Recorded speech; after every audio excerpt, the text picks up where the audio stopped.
What is going on, everybody? It is episode 239 of Pop Culture Crisis. My name is Brett. I'm here with my co-host. Introduce yourself, please. Hi, Crisis Actors. It's Mary.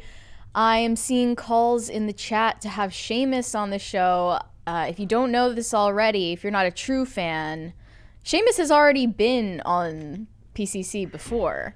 But today, we have another arguably superior guest. Ooh. Introduce yourself, please. Hi, I'm Hannah Claire Brimlow. I'm a writer for timcast.com, and I would argue I am superior to Seamus. That's going to be her intro every week now. She's like, hi, I'm a writer for timcast.com, and arguably better than Seamus Coughlin. He has his pros, but like, I'm reliable. He comes and goes as he pleases. Yeah. I'm always here, except for when I have stuff going on. And when I take the Lord's name in vain by accident, I don't get dirty looks from you, so that's always a Not plus, that you too. Can spot, but... We should start a bit like Jimmy Kimmel used to do, where he was like, at the end of every show, we just ran out of time for Matt Damon. Good night, everybody. We just ran out of time for Seamus Coughlin. Yeah. That'd be good. That'd be funny. Or just say that he like committed and flaked every time. Every single day. Yeah. Just his credibility. Seamus said he's 5 minutes on the way, but we got to go off the air. Bye, guys. People who watch the vlogs when we were posting on YouTube will know this, but like when Seamus and when I worked in the newsroom, I don't use that space anymore, but when we worked in the newsroom, Seamus would come and he'd be here working, and for whatever reason he decided to use the other half of my L-shaped desk as his desk. Yeah. So every day I got to hear his like he is an aggressive typer. He's a delightful person, but I'm always like, why are you in my cubicle? Get out of here. You type like you have anger. Oh my gosh. I swear he like went out and tested keyboards and was like, which one is the loudest? I like this one. I like that we're stoking beefs. Total. In the first 5 minutes of the show. I like having Seamus around, but I think I'm a way better guest. Partially because I show up. This is true. We got a bunch of stuff to talk about today. We're going to talk about the president of SAG-AFTRA. That's the Screen Actors Guild, American Federation of Television and Radio Artists. I'm so proud of you that you remembered that. It was the American Federation part that kept getting tripping you up. The head of SAG-AFTRA, Fran Drescher, yes, that Fran Drescher from the show The Nanny back in the 90s, who's the head of that union, has come out against vaccine mandates at exactly the time that it becomes not brave or stunning to do so.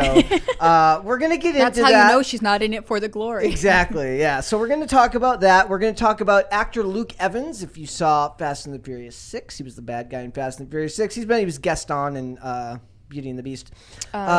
He has some thoughts on gay actors playing straight roles, straight actors playing gay roles. It's very refreshing, in my opinion, what he had to say in this. It kind of seemed like it was a return to normalcy. Oh, sorry, normality.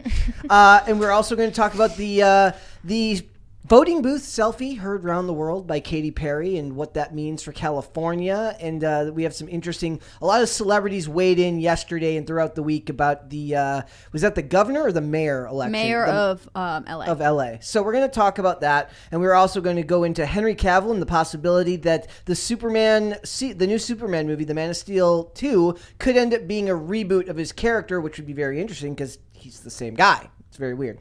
After that, we've got a bunch of other stuff. We got Casey Anthony news, believe it or not, in 2022 here. Throwback. Yes, it's depressing. And some other stuff. So if you ladies are ready, we can get right into it. Mary, are we ready? Absolutely. Hannah Claire, are we ready? ready? I'm ready. Okay. So it says, the Nanny star, Fran Drescher, SAG-AFTRA president, blasts vaccine mandates as infringement on body sovereignty and, above all else, freedom. She revealed it in a TikTok. Let's watch. Before we get started, let's just watch the TikTok first. And it's really funny because it's like her voice is like the most distinct part about her, and it shines through. So to think that every human on the planet can take one vaccine is ludicrous. And to make that one vaccine the criteria for who is allowed to work, travel, dine, go to theater, etc., is an infringement on the Disabilities Act, the Freedom of Religion Act, and body sovereignty. We as a nation must be very careful that fear does not turn into fascism. When equal citizens stop being equal, when cards must be presented to identify whether you are included or excluded, We stand at a tipping point of an America I no longer recognize. And even though I myself am vaccinated, I must applaud Disney for taking the position not to vaccine mandate their sets any longer. The problem with discrimination is that there will always be good people who justify it because of an extreme condition. But it is those times especially when we must fight even harder to protect the sanctity of freedom for all and never succumb to an us versus them mentality. It's like the last 2 years didn't happen. No, I feel like she is like, has she been in a coma and she is just catching up on the news chronologically? And I forgot about this before we started the show. Remember what she just said? I want to point to this article. I don't have it up here. Rockman Dunbar loses disparate impact claim in lawsuit against Disney for discrimination over vaccine mandate that led to 911 exit. So Disney is late to pulling the plug on their mandates. I don't know why that would be cause for celebration this late in the game. And people have been calling on Fran Drescher to make one statement, on one side or the other for over a year since she took the head of the presidency. It's so also like this tweet from Bradley Whitford was asking, why is SAG-AFTRA not demanding that all productions require proof of vaccination for all set personnel where their members are working in the middle of a deadly pandemic? And where do Membership First and Unite for Strength stand on the subject? So This was from August 2021. Yeah. That's when the issue was actually relevant and being debated.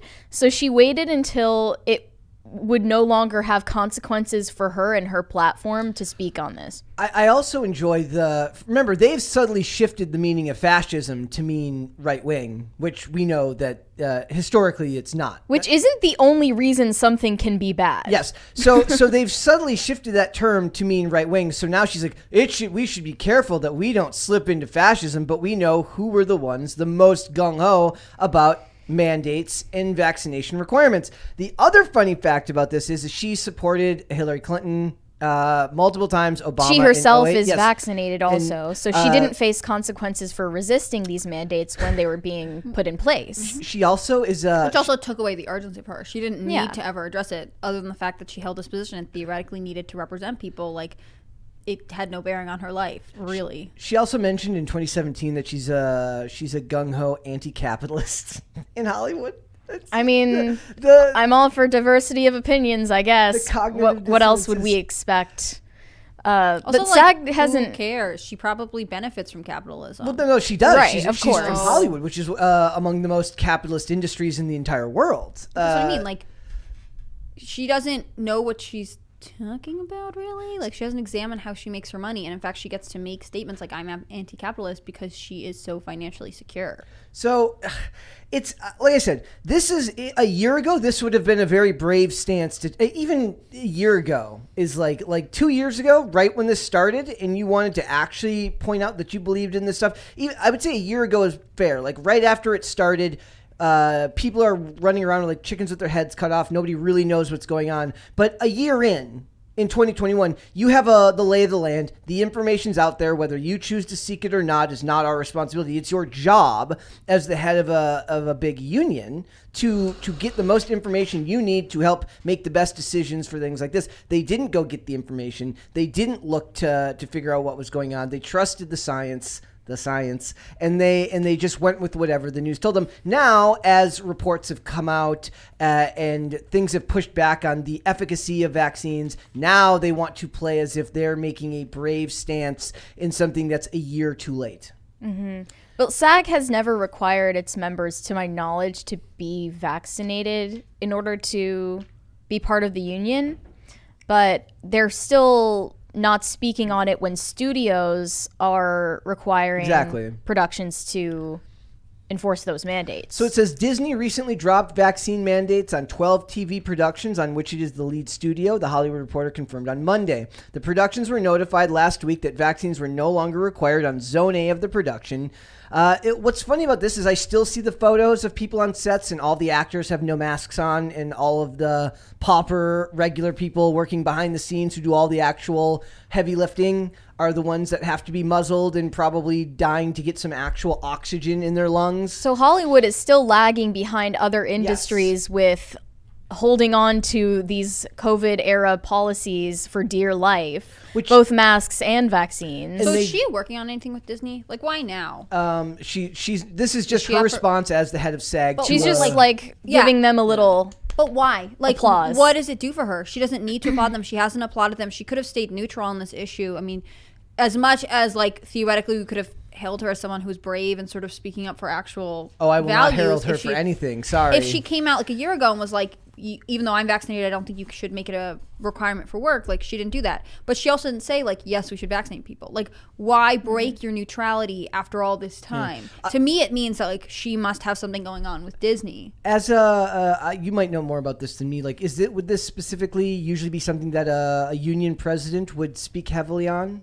Like vaccines? I mean, well, in general, like it's like union presidents represent unions, right? So like anything that goes on that affects who they're representing, the employees, they could speak on. So like if they were, would neutrality usually be the norm in a situation like this? I mean, it just like depends. Yeah. Right? Well, they probably like, deferred to anything that has subsidiarity. to do with employment, they could speak on, but they may not. Just like an electrical union, their president may take a stance on an issue that's affecting some people, but not the entire contingency. Like, she could have chosen to speak out, but she didn't have to unless pushed by her constituents. But presumably most of those people got vaccinated. It is Hollywood after all. Like, why now? That's my question. And I want to point out that she mentions religious. She mentioned religion in that statement. And what happened was Rockman Dunbar, who got fired for basically, he tried to file multiple like exemptions, and Hollywood was like, Disney was like, no, you're not getting these exemptions. How did Letitia Wright go about getting exempted? That might have been different because they were filming in other countries, whereas the show is filming in the U.S. It's possible that like a lot of shows moved to New Zealand or started working in New Zealand because of relaxed measures. Wouldn't New Zealand have even stricter rules about that though? No, New Zealand had really strict migration rules, so you could not go to New Zealand, and there were lots of heavy lockdown restrictions. But I think they actually, from what I've read about it, were not as intense about the vaccine because the idea was like they could keep everyone who was sick away. They were one of the last countries to report a COVID case. So he was for a church called the Church of Universal Wisdom, which just sounds like Heaven's Gate to me. What do I know? But just a little creepy sounding. You don't have universal wisdom. Like, it seems like something you find in like a strip mall. Like that, it's got the pull about sign outside there next to like a liquor store in an empty building space. But so he was trying to file exemptions based on religious beliefs. Yeah, he says, I don't know if I agree that you even need to have a religious conviction in order to be exempted. Yeah, because at the end of the day, if this is an issue of bodily sovereignty, that's a secular matter, and if it's about your ability to work and do your job, your medical decisions don't have anything to do with that. Yeah. Well, and atheism's on the rise in America, so presumably if we make it, it has to be a religious exemption, we are forcing a lot of people who may disagree with it to go without options, right? Like, it's your conviction no matter what. Theoretically, opting out of religion should offer you the same protection as somebody who has the freedom of religion. So it says, on information and belief, Disney has a history of racial discrimination, and Mr. Dunbar was subjected to disparate treatment and disparate impact discrimination on the basis of his race. The 45-page filing reads, on information and belief, non-minority employees similarly situated were not subject to termination when they refused the COVID-19 vaccine. If the race argument doesn't even work with them, they must have been very, very, very strict with their policy. You know what I mean? I mean, Letitia Wright kind of went there, if I recall correctly. She was talking about, her rights to bodily sovereignty, but also in the context of her race. Yeah. and being specifically marginalized in Hollywood for her race. And she got a lot of pushback when she posted videos about it. She posted a lot of stuff about the U.S. government has never been kind to African Americans here. But that's really not related to the issue at hand, in my opinion. I think they were just grasping at straws because they didn't think that there would be any other grounds they'd be exempted on. Yeah. So it's just, I don't like the fact that they're trying to make it out like she said something brave and stunning and that she's a hero for freedom and sovereignty. Like I said, she's a to lifelong... be fair, she's getting a lot of pushback on this. Like, people are in the comments saying you went off the deep end. Yeah, I was actually surprised when you're saying she's getting celebrated for this. Like, yeah, maybe in conservative circles, but that's what I'm maybe saying. by Breitbart. Yeah, but that's in what her I'm immediate community and profession, I'm sure she's not. Which, again, I have to argue, like, why? Why do you even bring this up at all? Yeah. Basically, a year and a half too late. Like, you don't get credit by some people. You're still going to get, dismembered by people who feel like this is a terrible stance to take and vaccines are critical to whatever, public safety. Yeah. Like, I just don't understand it's not even that I think she is expressing a correct or like a sentiment that I sympathize with, but like, why now? Mm-hmm. Here's another tweet from one of her detractors saying, "Shame we lost Fran Drescher that way. She's alive. She's just out here siding with a giant corporation instead of the health and safety of her union members and calling private vaccine mandates fascism." Now, it's really ironic to say she's siding with a giant corporation. Of course, Disney is that, but they were siding with you're the giant corporation you're before. asking her to either side with Disney or side with Pfizer. Either way, you are somehow showing an allegiancy to a mega corporation. Yep. Pfizer's marketing team just really nailed it with the vaccine, getting it to be like, we're doing this for you guys are doing it for one another. We're doing it to keep people safe. Like, this is our product. We just happen to sell it. But, like, actually, this is just for the common good. Like, we're objective third party. In fact, it's free for you. It's free because the government's paying for it. But it's free. Just do it. It's the right thing. Well, now you have to pay for it, but it's actually for everyone you know and loves protection. Like, Disney didn't stand a chance to that kind of marketing. That's not going to end either, too, because I think back to, like, the world we live in now when we talk about people, there's, like, a lot of, like, well, what does it cost you to acknowledge someone's pronouns, to cede way, to speak the way people tell you to? Does it hurt you? Does it hurt you? Everything we do is kind of from this place of ceding territory on the basis of being polite to others and never about like what you believe in for yourself. And so in a guilt-ridden society, a great way to sell a product is to say that if you don't get it, you're a bad person. People are using this as an opportunity to point out all of their other issues and beefs with Fran Drescher and the political opinions they think she has. There's just people that have hated her for years. Who are no, just like, literally finally. there are. Like, someone posted about how she's anti-Palestinian and she donated money to the IDF, and I was like, how is this She has to have all relevant? the correct opinions on every topic. And we talked about this yesterday. There is no such thing anymore of you should not even really believe that you can do any type of like globalist marketing, because at least one person in every group will have one view that everybody hates. And you're never going to have the perfect opinion. In fact, I would argue that the people if there are those people that just happen to have exactly the right opinion on everything, that is the most suspicious person out of all of them. That are you just a wet blanket that has absolutely no spine. Or you don't have any convictions other than fame and being well known. So you don't care about these things. You're just saying the things you know will get you support. Exactly. But a lot of people fall for it. Like, they create lists in their head of, here are the celebrities that I approve of that are good people, trademark. Yeah. And here are the celebrities that should be deplatformed, have no career opportunities, and be silenced forever. I think of like Chris Evans as somebody who's just like, he's just got the good takes on everything. It's he's got suspicious, the takes that everybody, isn't it? He's like, I support this, I support this. Like, somehow he supports Israel and Palestine. Somehow he supports this and this. Like, you know what I mean? Like, he couldn't, like, they find a way to never be offensive in any way, shape, or form. But they do it while still talking out. Like, I imagine that Keanu Reeves has at least one or two things that people disagree with him on, but he's smart enough to just not talk about it or not talk on. Even Keanu Reeves, Brett? I love Keanu Reeves. I know you do. Me and Mary got into it yesterday. Well, no. Well, I love the framing that we got into it. He's defending Keanu Reeves' honor. I will You defend his questioned honor. him? I will defend his I honor. was comparing it to Bill Murray because he finds Bill Murray's quirky persona suspicious and annoying. But like Keanu Reeves has the same like wholesome 100 big chungus energy. Brett does not tolerate anyone question Keanu Reeves. He has a new "In Keanu Reeves We Trust" poster hanging in his room. Exactly. That and Tom Cruise. No, you can criticize Tom Cruise. He's said and done plenty of weird stuff in his career. I just think that there's that his benefit for the industry is stronger than a lot of other Ultimately, people. Brett's gonna keep him around. Yes, he's on thin ice. I've measured I've done the research. Tom Cruise, he's a net positive. So let's go to Scientology I almost said has let's go gotten to to Brett. vaccines. Let's go to Let's go not. to super chats. Okay. Oh, they're not refreshing for me. Could you start? Yes. Okay. Potatoes for Seamus says Hannah Claire is the best, but I must say Seamus is a king. Hannah Care is Self Claire.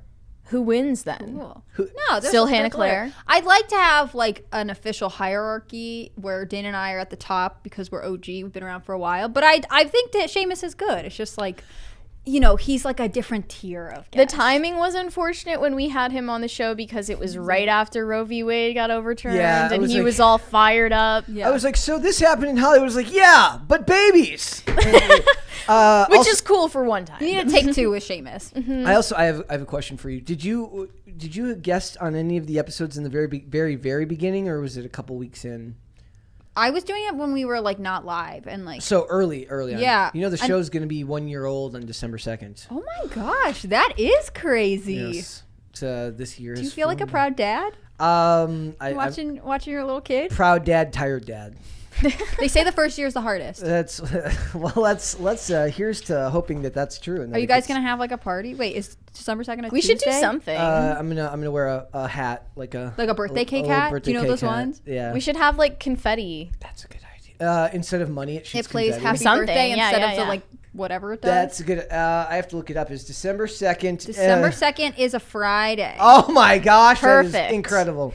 All right, Andrew. Wait, I want to know what the I got crisis him. actors want us to do for the 1 year anniversary. Yeah, tell us what you want for 1 year anniversary and for episode 200. 300. Sorry, 300. I'm losing track at this point. Let us know in the chat. When's 300? Is it the same day? That'd be super cool. No, I haven't checked yet. I'll look. It'll be next summer. Andrew L. said, question I've had for a while. By crisis actors, do you mean the term or phrase that Alex Jones uses? Because if so, LOL. It's supposed to be ambiguous. Don't ruin the joke, okay? Yeah, you're thinking too hard about it. Caper2X said, welcome senior academician, HC Brimelo, make mine marvel. Is that a word? Yeah, we looked it up last Academician. time. Academician? Just like an academic, I guess. Okay. Yeah. Hobbit said, I don't care for the Chet Formation replacement vid. What does that mean? Fran- Remember when you used to play the Chet Formation? And now we watch the Fran- telling us about freedom. Oh. Imagine Fran Drescher from The Nanny being the bastion for freedom in 2022. Okay. My, how we have fallen. Let me float an idea here, because she did sound a little campaign speechy to me, right? What if she was like, I'm going to become a union president, and then I'm going to go into American politics. She's if playing the Donald long Trump game? and Arnold Schwarzenegger can do it, so can She's I. going to unseat Fetterman in Pennsylvania. I don't know what she's going to do, but like it sounded like a baseline testing out the waters for politics. I mean, it could be. She's like, I'm a strong, independent woman. I had a hit show in the 90s. Maybe she's going to go over to the 90s are popular with the young people. They probably recognize her. She's going to be the next Gina Carano. I kid you not. I was looking at it. I was like, The Nanny was kind of hot. No, I'm not kidding. I saw so many, like, what am I going to be for Halloween? Like, TikToks or Reels or whatever those videos are called. And, like, it was girls who were going to be the nanny. And, like, Incredible. that means that she has a presence with young Thank you. voters, which is, like, one of the craziest things about the internet. It can bring people who were big decades ago into the lives of Gen Z. And she was like, this is my moment. I'm going to hop on TikTok and I'm going to connect with the youth. Like, connect with the youth. Yeah. why are her... I bet the average age of her union is not TikTok age. I No, bet it's it's older. not. But she No. made this And announcement She was on getting torn TikTok. apart on Yeah. TikTok. But why? Like, this is what I'm saying. It's all suspicious to me. T-Bone said, "Can you get Luke on PCC?" I don't know. Can we? Ask Luke. Luke is kind of Luke's afraid of PCC. Luke is kind of He couldn't make it on It's this too show. hot takes. You know what I'm saying? He I don't know how he feels. I imagine that he would feel that pop culture is kind of like a waste of, like, he sees pop culture as a distraction to the masses. But I would argue that he should come here and dismantle it. What I learned from yesterday is that people need to. Young Ripa posted something. He says, "This is what you need to understand: that quit worrying about politics and start worrying about popular culture, because this is happening not because people care about popular politicians. It's happening because the culture changed right out under your nose, because they've been the right seated ground on culture 30, 40, 50, 60 years ago, and the indoctrination runs deep." Carnell said, "Hello, Hannah Claire. Sup, Brett. Hail Mary." Not still sure blasphemous? how I Grace, feel am about I the like? Hail Mary thing. And we all chant back, full of grace. Full of grace. No, thank you. Waffle Sensei said, "Honk honk." Are we Clown World? the truckers in Canada? I'm loving it. What a Clown throwback. Hava Owens said, "What up, PCC crew? It's going to be fun to watch all these celebrities do a 180, just showing how much BS they actually have conviction in or not." Then what your goal here is that you need to resist the urge. Now, this happens every time a celebrity makes a mildly not awful take. Every conservative's like, "Oh my goodness, I always knew that guy was a patriot." What you need to do is understand that these are all talking heads. They don't have actual opinions. They have basically focus group testing to tell them how to think.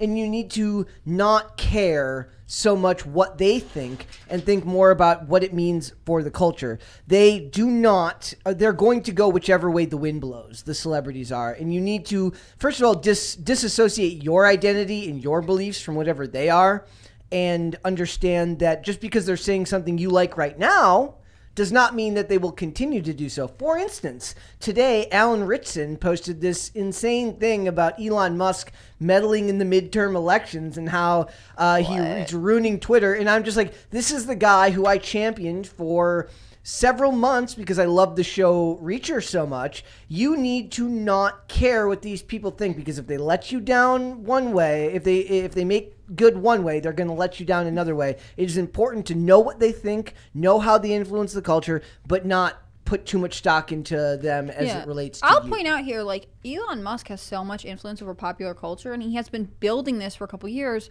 He does not hold political office. He probably will never seek political office, because in fact that would probably be too difficult for him to have the freedom that he does to live the lifestyle he does.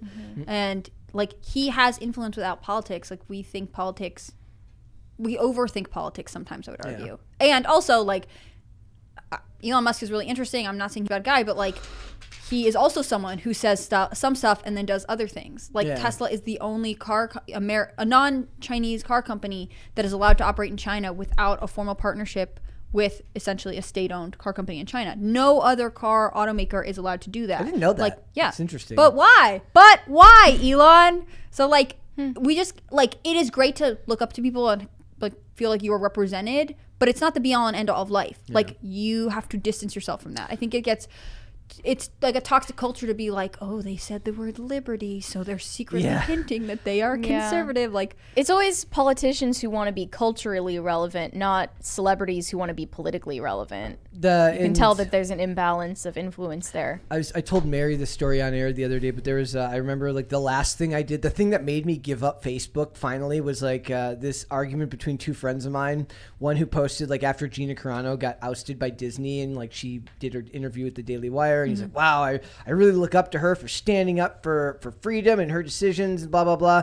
And this other guy goes like, yeah, do that if you want, but I look up to people that really deserve to be looked up to, like Stacey Abrams. And I'm like, I'm out of here. No way. I gotta go. That seems like parody. I'm like, I gotta go. It almost seems like parody. No, it's a dude I know. So he's like that. But like, it's like, you should Amazing. not. You should be fine. Like, agree with Gina Carano about whatever things that you agree with her on, but understand that she's still. You don't know them. Understand that it's a coincidence. They're people. They're just regular people, and you're going to agree on some things. You're going to disagree on others. Johnny Derp said political correctness is fascism pretending to be manners. George Carlin, patron saint of the 7 dirty words. That is all. I once posted that and had a friend who's like, I disagree because there's no threat of violence. Because I said that because we were talking about, it was under the guise of cancel culture and talking about like the idea of losing your job for saying something that people don't like. He's like, well, there's no threat of violence there. I'm like, it's still a reaction outside the norm. Like, it's still not a proportional response. That doesn't really make sense. Mm-hmm. Tacti Plati said, I agree with Brett 110% of the time. Very sus. It's one of my bots that I've hired to be up on there. Tacti Plati is really just me sending messages to make myself feel good about myself. I don't notice you saying 110% that often. Maybe I just say 110%. Someone has commented about it before. I say it usually as like a form of agreement. I don't just randomly list something that's 110%. Maybe that person wants 110% of your attention. That could be it. But Maybe like if Mary says something I agree with, sometimes I will say, oh yeah, 110%, like as a way of like affirming that not just a little do I agree with you, but a lot. Rather than saying, oh yeah, I really agree with you a lot. Well, everyone's got their syntax and their words. It is what it is. Don't trample on my free speech, says Exactly. Brett, or I'll send Fran after you. This one is really something. Kai Rain said, I'm totally simping for Mary and love Brett like a bro, but Claire is a foreign princess now, and we know you control the money. So does the is this true? Does the foreign princess need to be saved from the whole foreign? He said foreign. Yeah, princess. he did. Are you foreign? I feel foreign, like a foreign alien. No, I'm just kidding. Maybe you're a spy. Got some other nationalities, hanging out. You could be including Russian. No big deal. No Russian, unfortunately. Hobbit said, heard it here, folks. Vaccine mandate at PCC. That's what it is. Let's hold off on the rest of them, and we'll come back while we all go get vaccinated real quick. Okay. Absolutely not. Right. Help me. All right, guys. So Luke Evans, who is an actor from, if you saw the Fast and Furious, he's been in a bunch of others. Since I mentioned earlier, he was in the Beauty and the Beast movie, the 2017 one with. Wasn't Gaston like really hotly debated as a character in the live action version? So it says Luke Evans explains why he's not sure that only gay actors should play LGBTQ plus roles. And what it really comes down to here, I'm gonna kind of generally summarize it, is he kind of goes back to the general idea that it should be a meritocratic process that brings you to your success in Hollywood, which feels like that should be like the norm or the baseline belief in the world, but as we know, Hollywood doesn't really believe in that anymore. So it says, over the years, numerous straight actors have famously played LGBTQ roles and vice versa. As of late, especially as more queer actors have portrayed notable movie and TV characters, there's a continued conversation within the industry regarding whether only gay actors should play openly gay roles. The latest star to share their thoughts on this is Luke Evans, an openly gay actor who has starred in the live-action Beauty and the Beast and the Fast and the Furious movies, among many other films and shows. And he also explains that, quote, he's not sure whether those rules should be exclusive to members of the community. Here's the quote. He says, I'm not sure about that.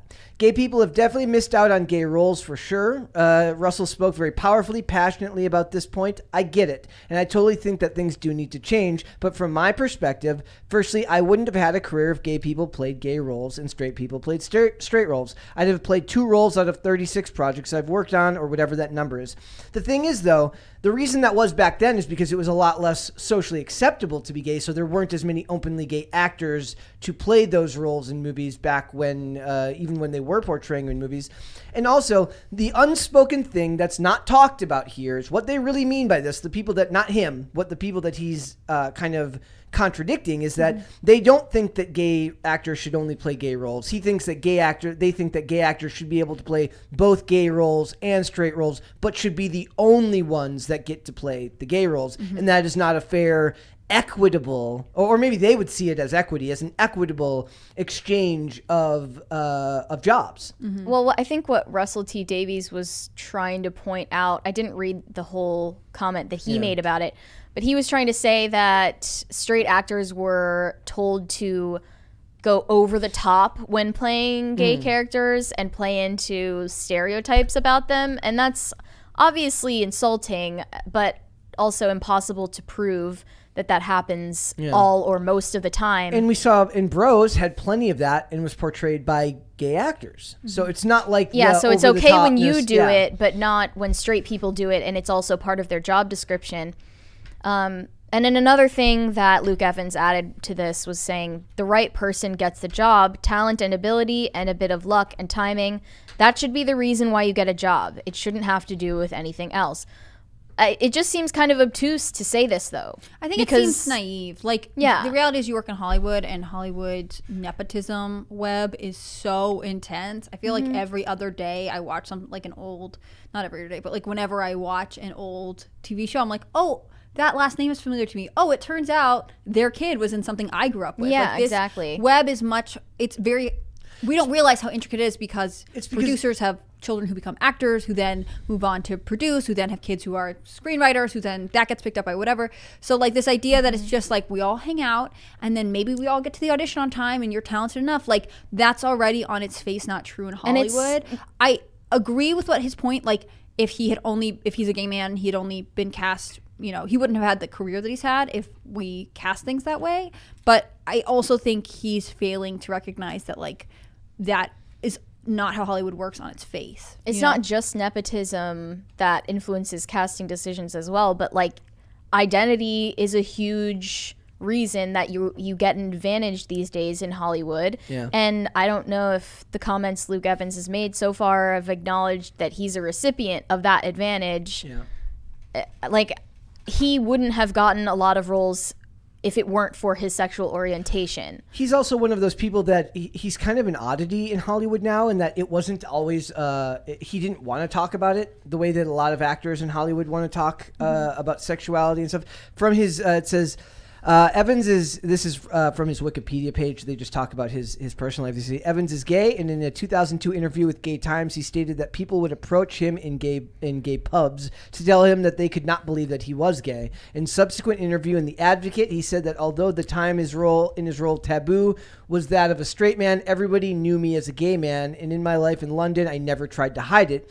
By his late 30s, Evans was less willing to discuss his sexuality in the press, asserting that his personal life was private, and he deliberately shields his family from the press. When asked about the opinion that Hollywood might have on his sexuality, he argued that his private life is not connected to Hollywood, and that talent, success, what you do in your personal life, I don't see how one would have an effect on the other. Although known as openly gay since the Gay Times interview, he's rarely labeled so. So I feel like he might have seen that early interview maybe as like a mistake. It's kind of like when, was it David Bowie? No, I'm sorry. Who was it from Queen? I don't know. Freddie Mercury. Yeah. I think he said like when he came out, it became as bisexual or whatever. It became like all he was in the media, and he regretted that decision because it took away from the art. Well, like, it was less common back then to be openly gay as an entertainer, but it still was way more common than in the general population. I also think like there are people in Hollywood today whose identity is, this is gonna sound really mean, but like the only thing that could get them a job. Exactly. They're not as talented. Whereas I think comics is full of that. To me, this kind of comment, like I have whatever characteristic about me and I choose to keep that private, it reminds me of what Daniel Day-Lewis, doesn't he very famously like not hang out in Hollywood except for when he's acting? Well, he's retired now. His comment specifically about being gay reminds me of, I don't remember his name, but he was in that show Prison Break, I think. Wentworth Miller. And he like got outed, I think, by the media and confirmed it, but like was very private about, you know, who he was interested in or whatever. I think there is a world where you have actors who want to be there because they're actors, and in fact their identity is in some ways kept separate because they are constantly playing characters, right? Whereas like we actually cast a lot of people now because they have a social media following, and they, you know, we cast them basically as themselves in movies, and their identity therefore influences what projects get picked up and what they are, you know, what studios are pursuing to put these people in. I think of what's his name? Pete Davidson. You know, I've never really seen any of his movies. I know he had the like kind of biopic King of Staten Island. King of Staten Island. And I don't know if he's done it in everything else, but like I don't think he could go into a movie and play anyone but Pete Davidson, right? Like that's what he's hired for. exactly. He's not an example of an actor that's hired for but like increasingly that's what we're moving towards because we are in this weird relationship where we have so much exposure to them. It's like instead of cult of personality, it's cult of identity. They also say that what's funny about this is the writer of this article, Sarah El Mahmoud, she's very like I've been reading Cinema Blend and stuff and all these sites for a long time. She like I almost feel like this paragraph is a weird like not a turning of the tide, but she's very clearly going with like the neutral perspective here when I guarantee you 2 years ago this would not have been her opinion. It says, this is clearly a complex issue. On one hand, more queer actors should be given a chance to represent their community with authenticity. But on the other hand, no matter one's sexual identity and orientation, good actors should be getting good roles that match their talents. So which is it? Like, the good actors get it despite of their identity, which proves that you don't need to be a member of that community to accurately depict it on screen, which is what we know is actually true. That a talented actor who does his research, prepares for a role, and is good at his job can represent a community effectively because a community is not one thing. Right. Why does Emma Darcy, who identifies as non-binary and uses they them pronouns, get to play a role that represents like women in House of the Dragon? You're kind of forcing yourself into a corner where you have to acknowledge that she in every meaningful way is interacted with and understood as a woman in society, and that's why she's good at playing the roles of women. And it runs headlong into the business aspect of it. We talked about Scarlett Johansson, and she did Ghost in the Shell, and then she was supposed to play the character in Rub and Tug, that was actually the name of the movie, where she was going to play a trans woman. A woman who identifies as a man in that movie. So she actually voluntarily pulled out of that role because of the pushback. There was similar pushback for her role in Ghost in the Shell because it was based on a Japanese manga. Yeah. And it's weird because, I didn't see any... The character's not... I didn't see any blowback for Joey King, who was just in Bullet Train. Yeah. That is based on a Japanese novel, a graphic novel. I don't see why the double standard was placed on Scarlett Johansson there. But she voluntarily dropped that role because of the internet telling her that it was wrong, which was a mistake. And then eventually, in an interview, that one almost set a precedent. I feel like that one actually almost set a precedent. The reason I say that is because she was the clearest example of when they cast these roles, right? You can say all you want that you need somebody who looks like this to play this role, but that movie was canceled. Because it needs somebody of her star caliber to get that movie off the ground. Which probably why they offered her in the first place. Didn't Eddie Redmayne get offered a role as a trans person? He did one. He did one, right? Okay. Yeah, okay. And there was backlash because he is not. I actually find, like... He regretted that 2 years ago. I shouldn't have done that. Right. Yeah. Probably because he's supposed to regret it. Yeah. I find myself thinking a lot about conversations about kind of... like essentially disabled actors. Like the girl, she was a teenager at the time, who was in John Krasinski's movie about the alien. You have to Quiet Place. Quiet Place. Thank you. There was like a whole conversation about like choosing to cast like a deaf actress, and she really did like. She really is deaf. She speaks in sign. Like that affected how they filmed. The actress who's in Echo, who stars in Echo for Marvel, is she's deaf and not paraplegic. She's missing a leg. Mm-hmm. So like theoretically, that's to me a case where you could say like, yes, maybe we should only have deaf actors or actresses play this person, because in some ways they actually cannot just pretend to be hearing, right? It affects their speech. It affects their ability to perform on set. Like that is the type of specialized character where like maybe when you're casting you do take that into effect. Whereas like theoretically, from what I know about how LGBTQ advocates talk about this issue, is like anybody at any time could be on this spectrum of sexuality. So theoretically straight actors are just disqualified because we are not supposed to say who is or isn't gay. You know what I mean? There's an epidemic of people in comics right now who are suddenly bisexual because you can't prove otherwise. You technically can't prove otherwise, and it's fashionable. Also, like they're not really who you are. Like when you're playing a character, it's not supposed to be you, right? Like, it is supposed to be Their someone else. Their argument is that the only way you can represent the nuanced details of being a member of that community is if you've actually lived that experience, which is antithetical to what acting Actually, is. it's more so the idea that a straight or cis person playing a role of a gay or trans character is actively stealing a job from a trans or gay actor or actress that would have had it otherwise, and that is just not true. And I think the Scarlett Johansson got that role because the entire movie depended on her star power selling it. I think between the argument I just made and the argument you just made, those are the ones they go back and forth between to tell you why you can't do this way and that way. And I just find whether you think it's possible, and I do agree that in Hollywood there is such a subjective nature to the actual profession of acting that yes. Meritocracy is not necessarily the same thing, but there's something sort of invigorating to me about him saying, look, it's about who's best for the job. Now, are the qualifications for what makes someone best for the job obviously very different in Hollywood than they would be in an industry like tech or engineering? Yeah, very much so. But I like the fact that he's taking a little bit of the onus on the fact that you need to look or be of a certain sexuality to get a role, because we're not seeing a lot of that these days. We're seeing people doubling down on those things. So to see somebody pushing back a little bit is a little bit refreshing to me. I find myself thinking about, I'm looking up the name right now.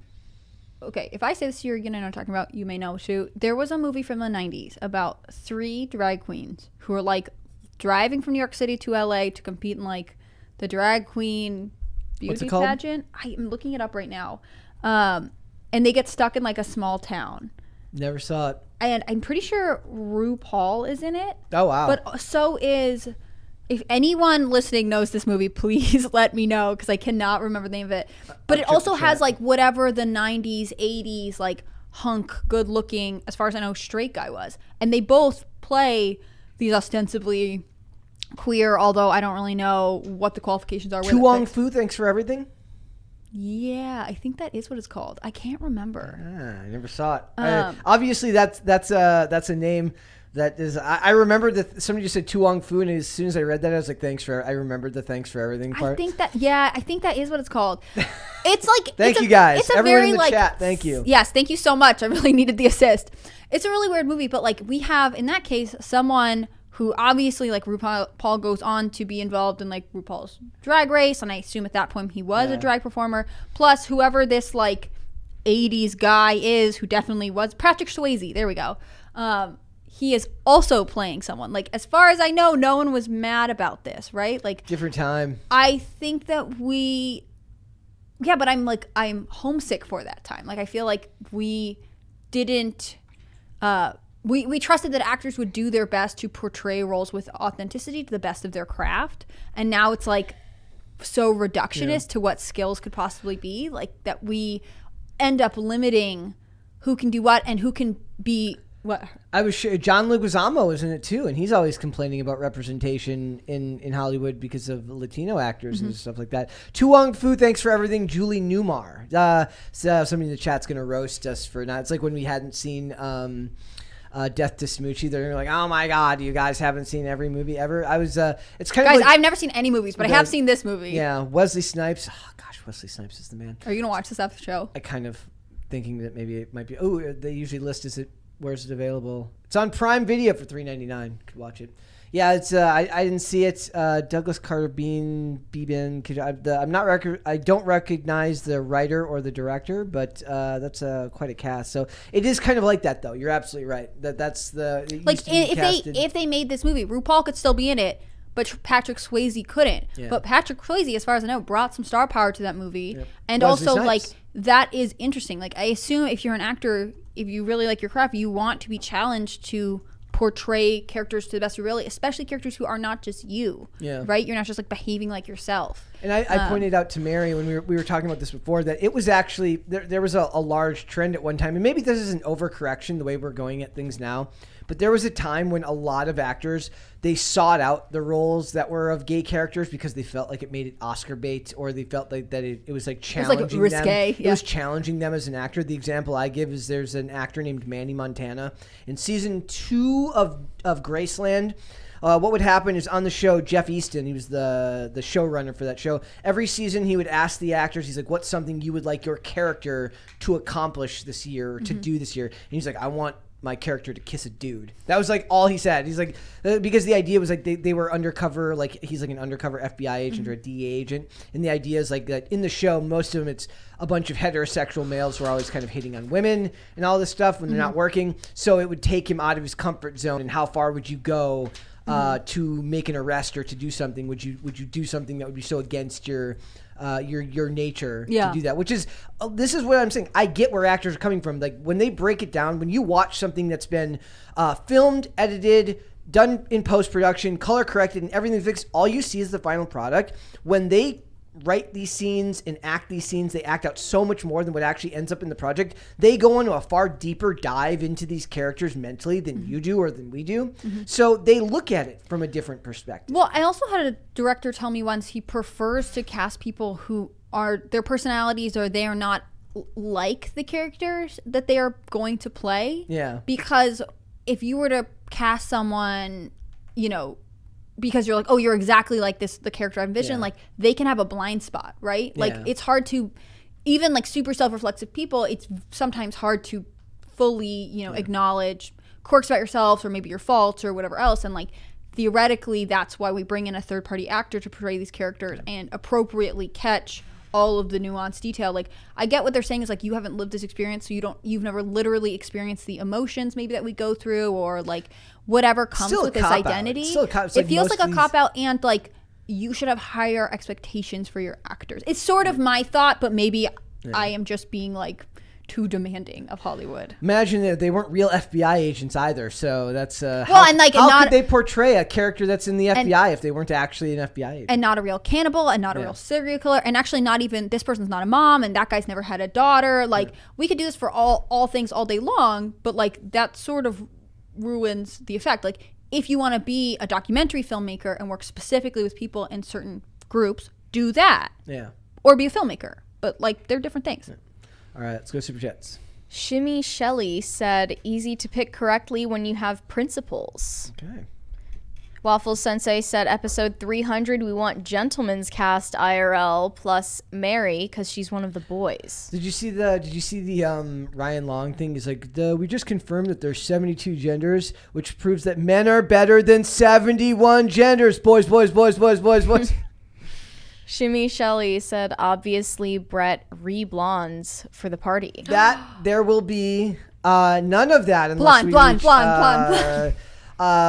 Especially if I'm going to grow I've been contemplating growing my hair, and I want to get the Clayne Crawford hair from the Lethal Weapon TV show, and that will take at least 2 years. And I don't think I can handle blonde hair that long. I think you liked being blonde. I wear a hat every day. You still like what's left of it. It's fine. It's fine. He likes it.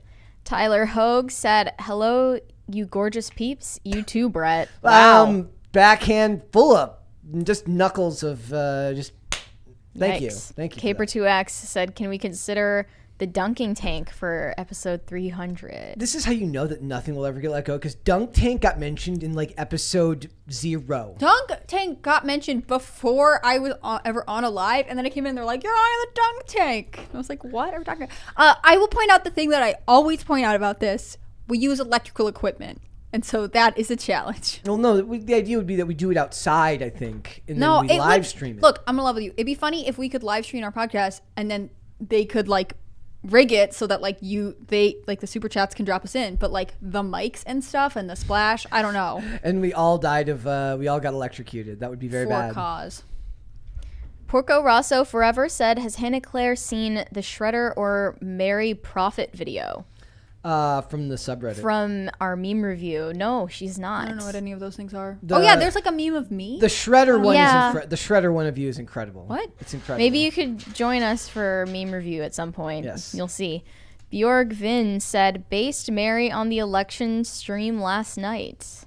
What was your I most certainly base? try. What was your most base take on the election stream last night? Unfortunately, it cannot be repeated? repeated here. But it had nothing to do with the midterms because I have not followed the midterms Has at nothing all. to do with fortification. And then someone commented like, Mary is useless to this conversation. I was like, yup.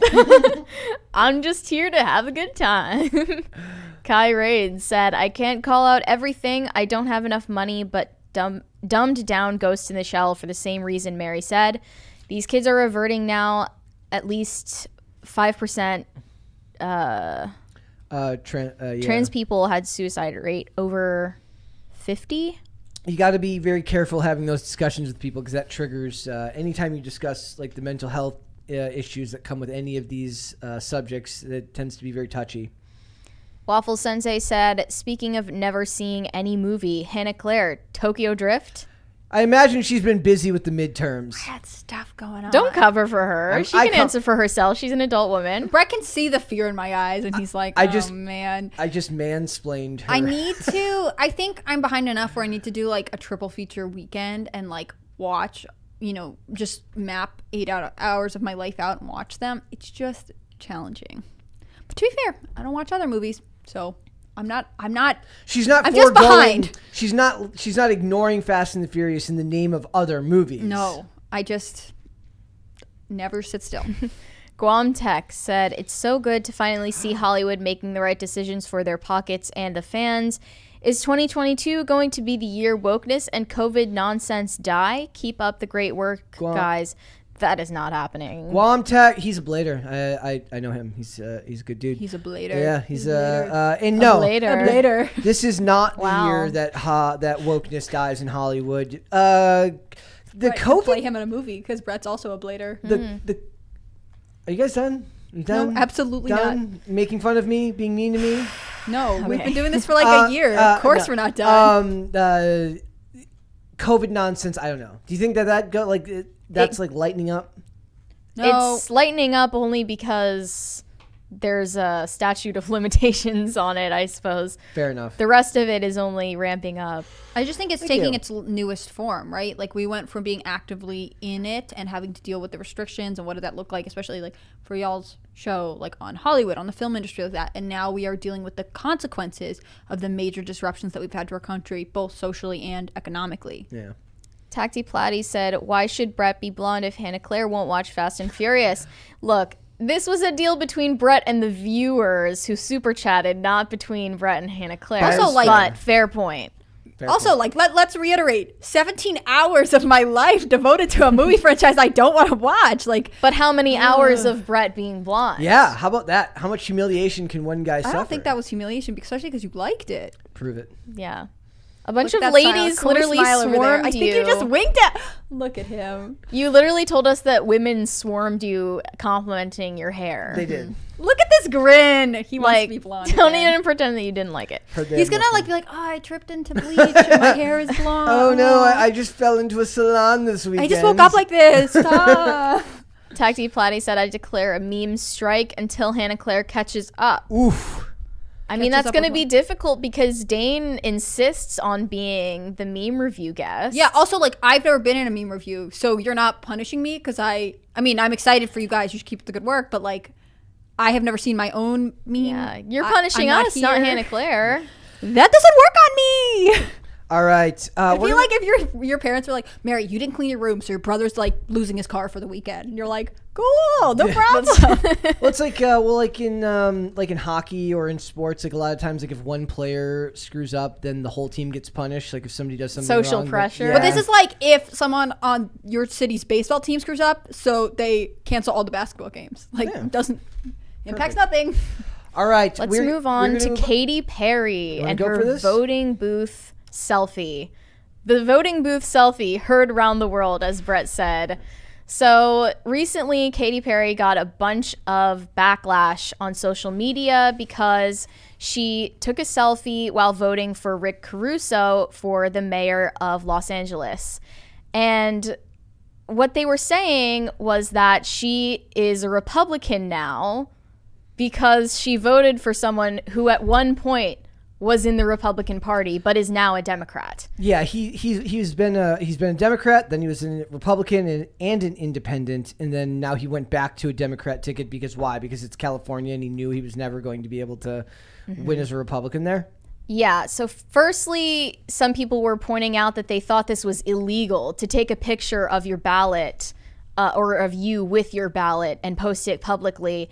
It depends on the state you're from, but in California, you are legally allowed to do that, and it's your information to share, not, like New Hampshire tried to ban its citizens from posting publicly about their ballots or sharing their votes because it's seen as information that should be private. But then the federal court decided that was unconstitutional because of free speech. So her post actually did not break the law, and someone tweeted, Katy Perry must not agree with Caruso's anti-crime policy. Taking photos in a polling place is illegal. Taking photos in a polling place is a lot different from taking a photo of yourself and your ballot inside a voting booth privately and not of other people's ballots. And last I saw, guys, Caruso was up by a slim margin that hasn't been called yet against Karen Bass in California. And this has been a very interesting one because that seemed like to me that the Katy Perry's voting booth thing was the kind of that started this whole debate that I was seeing in articles about various celebrities endorsing either Karen Bass or Rick Caruso for mayor, or is mayor, right? I covered this for the site on Tuesday. Chris Pratt endorsed Caruso on Tuesday. I've got his statement here. Let's and it sprung back all this stuff. Let's remember Gwyneth Paltrow has endorsed him, Kim Kardashian and her mom has endorsed him. Like the CEO of Netflix endorsed him. Yeah, Ted Sarandos. Elon Musk did. The Sarando one was really interesting because his mother-in-law was murdered in a home invasion in LA, and the major issue that Caruso is running on is crime. And so he didn't mention it in his statement, but like people feel like there is obviously. I know you are pointing out his like past party affiliation. I'll point out that he did work closely with Arnold Schwarzenegger's administration, and he Maria was Shriver, and he was a Republican. Like he was involved in that government. So like. I don't have a ton of opinions about Caruso. I think he's kind of interesting. He's done some cool stuff. But I do think that LA is a mess. And this really isn't a political podcast, so I don't have to go into it too far. But, like, it should tell you something that, like, LA is getting so bad that all of these celebrities, some of whom we think are probably conservative and just don't talk about it, and some of whom are probably not, are realizing that, like, it is time to ignore party and to just pick someone who they think will deliver. Well, what I felt like I saw was that it felt like the people that own businesses and ran companies, even Gwyneth Paltrow has her, was it Goop? Is Gwyneth Paltrow the one? It's called Goop. Like, it feels like the ones that were doers and not just passive, like celebrities, like the ones who own companies, run businesses, were the ones who seemed the most gung-ho about electing Caruso out there, and that the regular celebrities, the actors who didn't, at least as far as I could tell, didn't have like businesses or weren't known for that type of industry, were the ones who were endorsing Karen Bass. The aspect of this that I find the most interesting is how celebrities' voting habits or endorsements are disrupting stan culture, which kind of requires you to be psychologically allegiant to an individual and all of their points of view and all of their actions, and you have to believe that they are perfectly virtuous and never do anything that you would find questionable. And I imagine that's particular for Katy Perry, but also like Chris Pratt, of all the people we talked about, Chris Pratt, he's one of those people that he gets labeled as a conservative, but he kind of stays out. He's going to get that flack anyway, but Katy Perry has largely been left alone before this. It's funny because some people were calling her hypocritical for voting for Rick Caruso, as he's come under fire for having like ambiguous links to anti-abortion groups.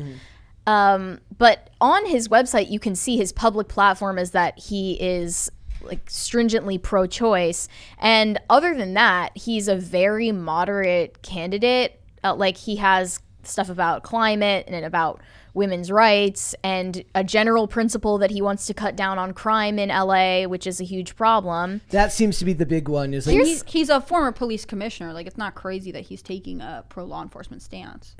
Yeah, and it's consistent with Katy Perry's public stance that she's pro-choice, that she would vote for Rick Caruso. That's not the issue here.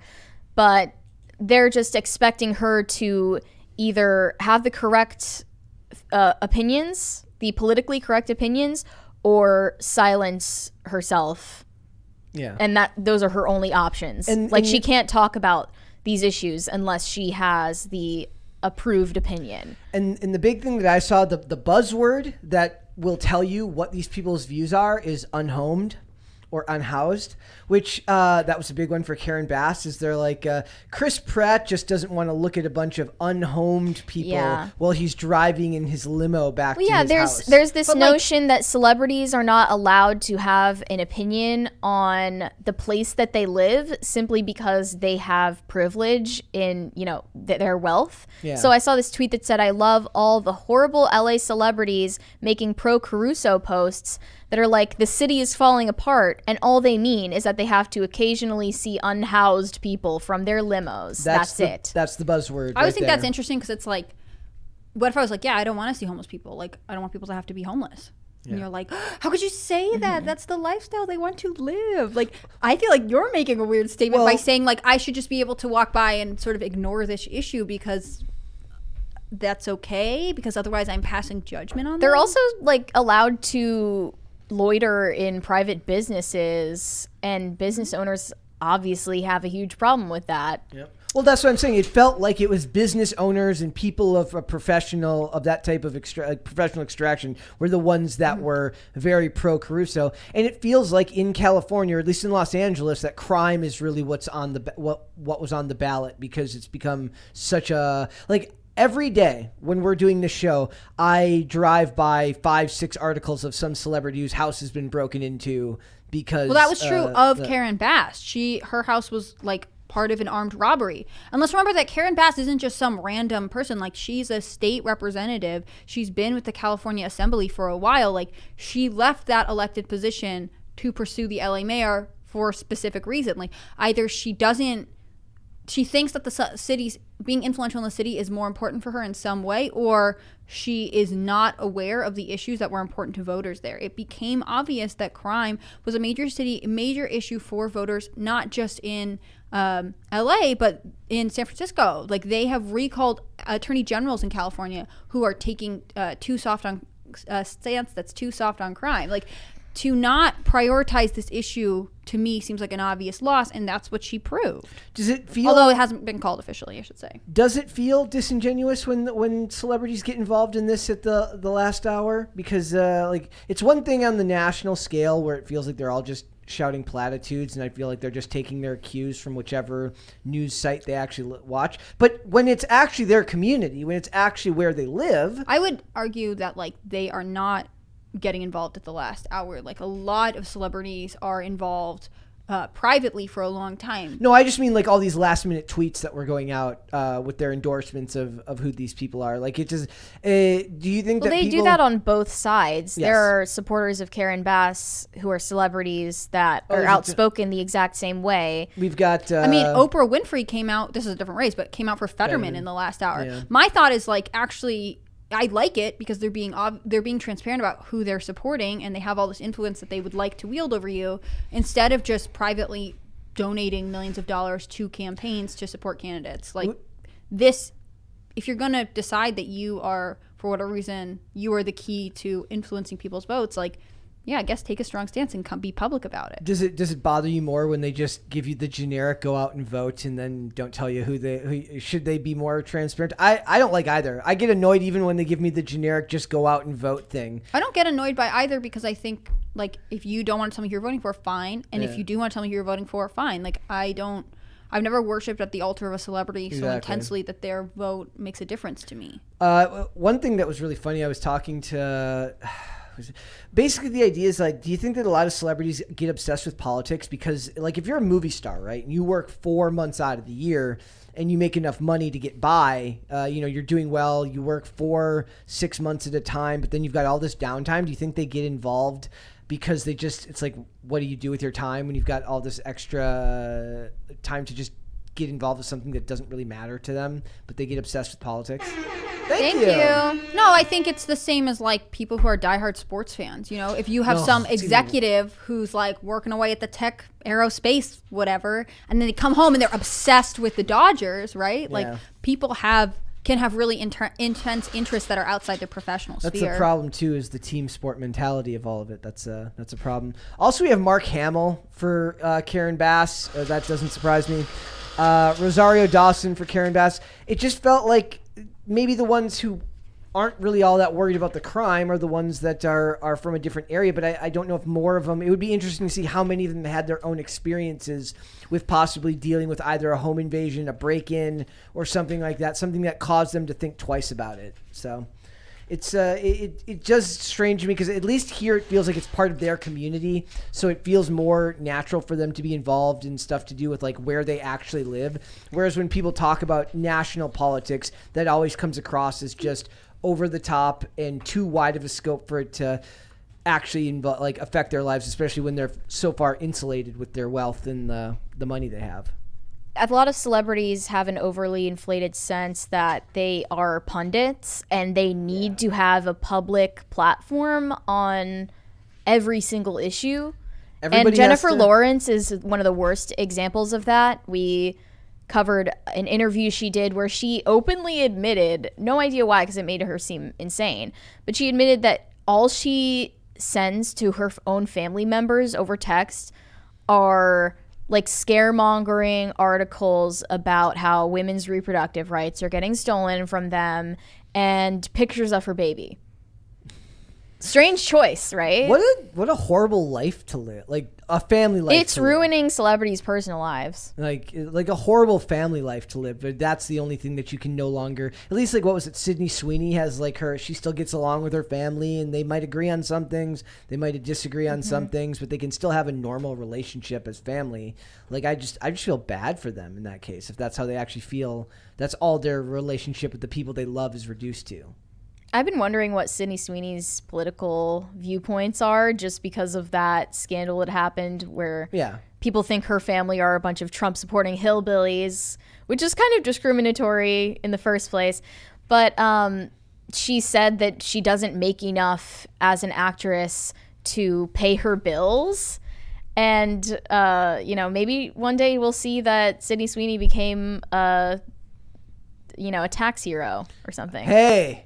That is a good one. We can put her up on the wall of the. One day I'm going to start a picture. It's going to be Shakira and Wesley Snipes and other Hollywood tax heroes that we need to celebrate here at Pop Culture Crisis. So, all right. There's a couple super chats there.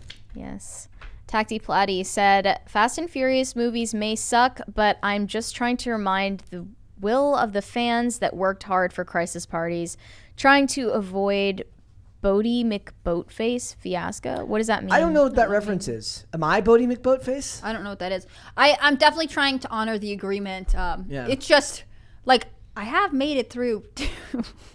That feels like a lot. Yes. But I'm in it for the long haul, just not scheduled. All right. And Kai Rain sent a super chat that was entirely impossible to read out loud, but thank you anyway, I guess. Thank you. Maybe it was a pocket dial. Could have been. All right. I got a quick one here, guys. There's not a whole lot to this news, but it is worth mentioning. It says, Man of Steel 2 is a reboot. Henry Cavill Superman origin story changing. Now, my question here is that if they're going to change it, first of all, he's older now, so he can't play both young, are they going to do flashbacks and completely redo the origin story for the beginning? Are Ma and Pa Kent going to be different? Is it going to have Kevin Costner and Diane Lane like it had in the original movie? But it seemed like the big thing that they were worried about changing here was more about they're going to get rid of like him breaking Zod's neck in the first Man of Steel movie, which is what a lot of people had a problem with, because they're like, look, Superman wouldn't have done that. He wouldn't have done that to his own brother. So it says the upcoming Man of Steel 2 film will not be a proper sequel, but will be treated as a reboot of Henry Cavill as Superman, according to our trusted and proven sources. And I do believe Giant Freaking Robots has been right before, so it bears repeating. Man of Steel 2 will treat the origin of Clark Kent differently than portrayed in Zack Snyder's 2013 movie. Specifically, Henry Cavill will no longer be portrayed as having killed General Zod. There will be a big change from the character, but does not line up with the new direction that Henry Cavill has expressed interest in. Man of Steel 2 has been one of the more mysterious potential projects from the DC universe. And remember, I think we said that they said as soon as possibly February or March, this movie could go into production. That might be a pipe dream, but we'll wait and see. So it says, with it being uncertain for years whether Cavill would even be returning to the role. However, it seems that after the events of the Ezra Miller-led Flash movie, which, by the way, David Zaslav loves. Zaslav loves the Flash movie, they said. He's got high hopes for that Ezra Miller guy. Ezra Miller. Not Ezra Miller guy. Sorry. Superman will not be quite the same character we know in modern DC movies. For a long time, it seemed like Cavill was drifting to other franchises like Netflix's The Witcher and Enola Holmes. Well, we know that he's no longer in The Witcher. I've also heard, though I can't confirm, that he's going to be taking the lead role in the new Highlander reboot. I didn't know about that. Yeah. So we'll see about that. And then it says, while rebooting perhaps the most iconic character in comic book history seems like a pretty big deal, this is also a statement of purpose from the newly formed DC Studios. Does it seem like weird to you guys that people don't really care about continuity the way that, like, in a world where everything's connected, continuity also somehow goes completely out the window? The whole idea of a connected universe was that it gave us, like, a certain amount of cohesive story continuity, right? But now you can just rewrite everything and redo everything and nothing has to actually matter. This sentence at the end of the article really says the quiet part out loud about superhero films and comic book adaptations that really annoys me the most. It said, this is a comic book adaptation, so anything really could happen, in reference to Kevin Costner and Russell Crowe's characters being resurrected from the dead in this reboot. It's not a reboot if you're giving it the same title. Again, we don't know if it's going to be the same title, and you're using the same actor to play this character. Man of Steel 2, as far as I know, is just a working title because it is Henry Cavill in the role again. In the first movie, it was called Man of Steel. I don't know if it will actually be called Man of Steel 2. It will probably get a catchier name, I'm sure. So it's just interesting to me that most of the things where the whole point of a connected universe, to me, at least what I thought the appeal was, is that you could involve some type of continuity, but now it's the whole point of a connected universe is that you don't have to actually establish any rules whatsoever. Yeah, it needs to at least have an internal logic. Yeah. So, and there isn't. So we'll see where that goes. I also found this thing where Henry Cavill talks about how important this role was to him. And that's why I think it's interesting, because he is one of the few people that I can see really, really cherishes that character. Whenever I read these articles of other actors who are like, oh, I can't wait to play this character. I grew up reading this character, which means that they maybe saw one thing from them once when they were a child, and they just see it as a stepping stone for the future of their acting career. Henry Cavill seems to have a unique amount of care and respect for the character of Superman. He says, it was something which I had to very gently hold on to in my heart because I didn't know whether I would have the opportunity to play it again. But the opportunity was very important to get again, and I'm very, very lucky and feel very privileged to have that opportunity now. This is light years in contrast to what I feel like most celebrities pay when they pay lip service to what they feel about these characters that they get hired to change and not even portray accurately. Says the actor hopes to take the positivity which drew him to the character in the first place and reintroduce it into the big screen depictions of Man of Steel. He says, quote, there is something so true and honest and hopeful, which is the best of all of us, and I love that, Cavill said. And that's where I think they do get rid of the continuity with Zod and get rid of the stuff of Henry Cavill breaking the character's neck and try to make it more like Richard Donner in the Superman of old when it was a little bit more hopeful. And Dane will push back on me sometimes and say like he's a Boy Scout. Nobody wants to see that anymore. I'd argue that we're in an age now where everything is gritty, reboot. Everything is annoying. It's like they've taken what used to be like realism and just made it depressing. Like, you're no longer allowed to have hopeful products at all. You're not allowed to make anything that has any type of positivity.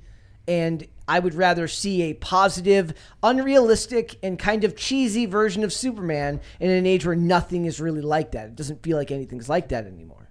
Is the tone that was so serious and gritty to the first Man of Steel the reason why it People wasn't didn't well like it, liked? Yeah. They didn't feel like it felt like Superman. And then the argument they make to the contrary is like, look, it's hard to do that because he's so overpowered, and that the really, really corny, over the top positive attitude doesn't resonate with people anymore. But I think we're starved for that type of content now. Like, in a world full of depressing, gritty reboots, be the one that's a little bit more positive and gives you something to leave the theater feeling hopeful about. It reflects the type of person Henry Cavill is as well. Yeah. That's why he would be better able to play that type of Superman, because he seems to have an optimistic, strong will in his personal life. Yeah. He says, I think it's the thing which we all truly yearn for deep, deep down, which is goodness and everyone else being good and good to one another and helping one another. Okay, this is a little bit gay. Even at our most cynical, I think that deep down that's what we want, he continued. This sentiment is consistent with remarks of Cavill made earlier this year on the Happy, Sad, Confused podcast. The character means so much to me. It's been 5 years and I never gave up hope. How can you not love this guy? Okay. Come on. And optimistic, hopeful, light tone or a dark, gritty one, I want one thing to be consistent. Can we just have a clear good and clear evil? Yeah. And the clear good guy can fight against a clear Bad evil guy. I am sick of the deconstruction of heroes and like, oh, are they a good guy or the bad? Like, I am sick of deconstructing heroes down to baser levels where they try to fumble around the idea of some type of character deconstruction, which usually always ends up crappy anyways when they do it in Hollywood. So I feel like Hollywood doesn't want there to be like a pure good and evil. No, they don't. Like They want you to identify with the villain and criticize the heroes. Well, intentions. and if we set like a moral standard, like there is a right thing to do in a scenario, which Hollywood doesn't want to have to do, then they are always going to be held up as hypocritical more than they already are. That's the Ryan Long skit about superhero, like international superheroes, where they're like, let's go to, like, this guy's locked this woman in his house, and they're like, let's go get him. They're like, it's in another country. It's like, oh well, it's just their culture. It's different. Yeah, it's different there. You don't understand. So it's crazy because some people actually think that way, and I've met them and talked to them. Like, one time, actually, I got into this argument with a class on bioethics I was taking in high school, and I mentioned like how there are objectively things that are wrong, and I was like, for instance, FGM. That's something that's so obviously wrong that is normalized in another culture that we should oppose. And then literally everyone else in the room was like, "Ooh, I don't know about that, sweetie." Which also, like, how could you not know about that? I think because we're so afraid, like, we've been told that, like, especially Western values are bad and oppressive. So to be like, yes, but I grew up with them, and I personally feel like that is a standard that is unacceptable. We are immediately led to feel guilty about that, right? Yeah. Well, we don't understand. It's part of their culture. You want to be like, it's violent and painful. Like, I don't barbaric. disagree that it's part of their culture. I didn't deny that. I'm just saying that doesn't mean it should continue. yeah, and that doesn't mean that just because it's part of their culture, you have to agree that it's correct. Like, culture isn't an exemption badge. You know what I mean? It's not like a hall pass to be brutal. It's and yeah, because that tends to fall into the thing where they call, like, well, that's your colonialist attitude of wanting. Well, my to, culture, And that's why you like Superman and you want him to be an Ubermensch. Yeah, and that will, and they feel that way. Like, there's a good indication that for a lot of, like, the WB executives, I think it would be fair to say that they don't want Superman to be seen as good because he was a symbol of American greatness, and there's a lot of anti-American sentiment, especially in Hollywood. So the idea of a character who is universally good, whose motto is truth, justice, and the American way, runs kind of headlong into the anti-American sentiment that runs out of Hollywood these days.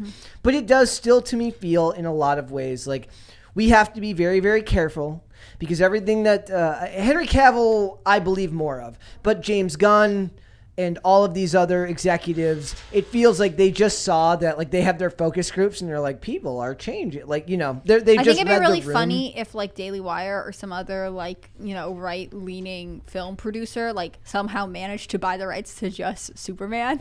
We're like, we're going to use this IP and we're going to make it probably the way people actually wanted you to see the series like thrive. Just hundreds of Superman movies and nothing else. Well, so far we only Not have hundreds. Rebels I'm opposed Run. to that. Well, there was Hyperions. That was a Daily Wire movie that was about superheroes. I didn't see it. But like, I want Superman. I want Captain America. I want the patriotic superheroes And I to just live in their nice life over here. There was I was watching original episodes of Justice League the animated series the other day, and Superman talks about he's like I not just for America but for all of the world, like where he's like Yay, globalism. He's taking out nuclear weapons all over the world, and it's I don't want Superman. I don't need Superman to be a globalist sentiment. I like the Classic idea. American interventionism. I You know, what I right? write? Well, a lot of those old, like, there's a lot of actually really good critique of American interventionism in those old animated movies where they talk about.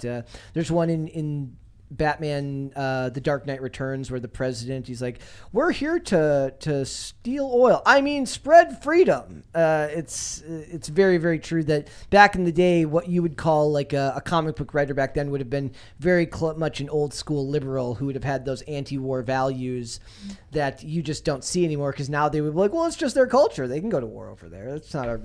Of course we should intervene. That's what they would say. They need us. Yeah, they need our help. So I look forward to it, and I think that it does make for a little bit of confusion, though. Like, why would we go in to see the same character, the same actor, and then wonder, why are his parents different? Why is his background different? Did this not happen? So yes, so you take out Zod from this, but what about Batman? Will it be the same Batman that existed in that universe? Will it be Ben Affleck? Will there be Will be Gal Gadot be Wonder Woman? Will the Flash be Ezra Miller? Maybe not, hopefully. We'll see, but the lack of continuity and timeline is definitely frustrating. But I do want to see them take another crack at a positive, hopeful, good-natured Superman movie that doesn't need to be dark and gritty for the sake of dark and gritty, because I think we're kind of past that right now, and people are yearning for something more. So that is just my opinion on the matter. Let's just move on. Do you want to tell us all about, speaking of hopeful... Let's talk about Selena Gomez. She recently was on a press tour for this movie she just put out. It's a documentary about her and her struggles with mental health.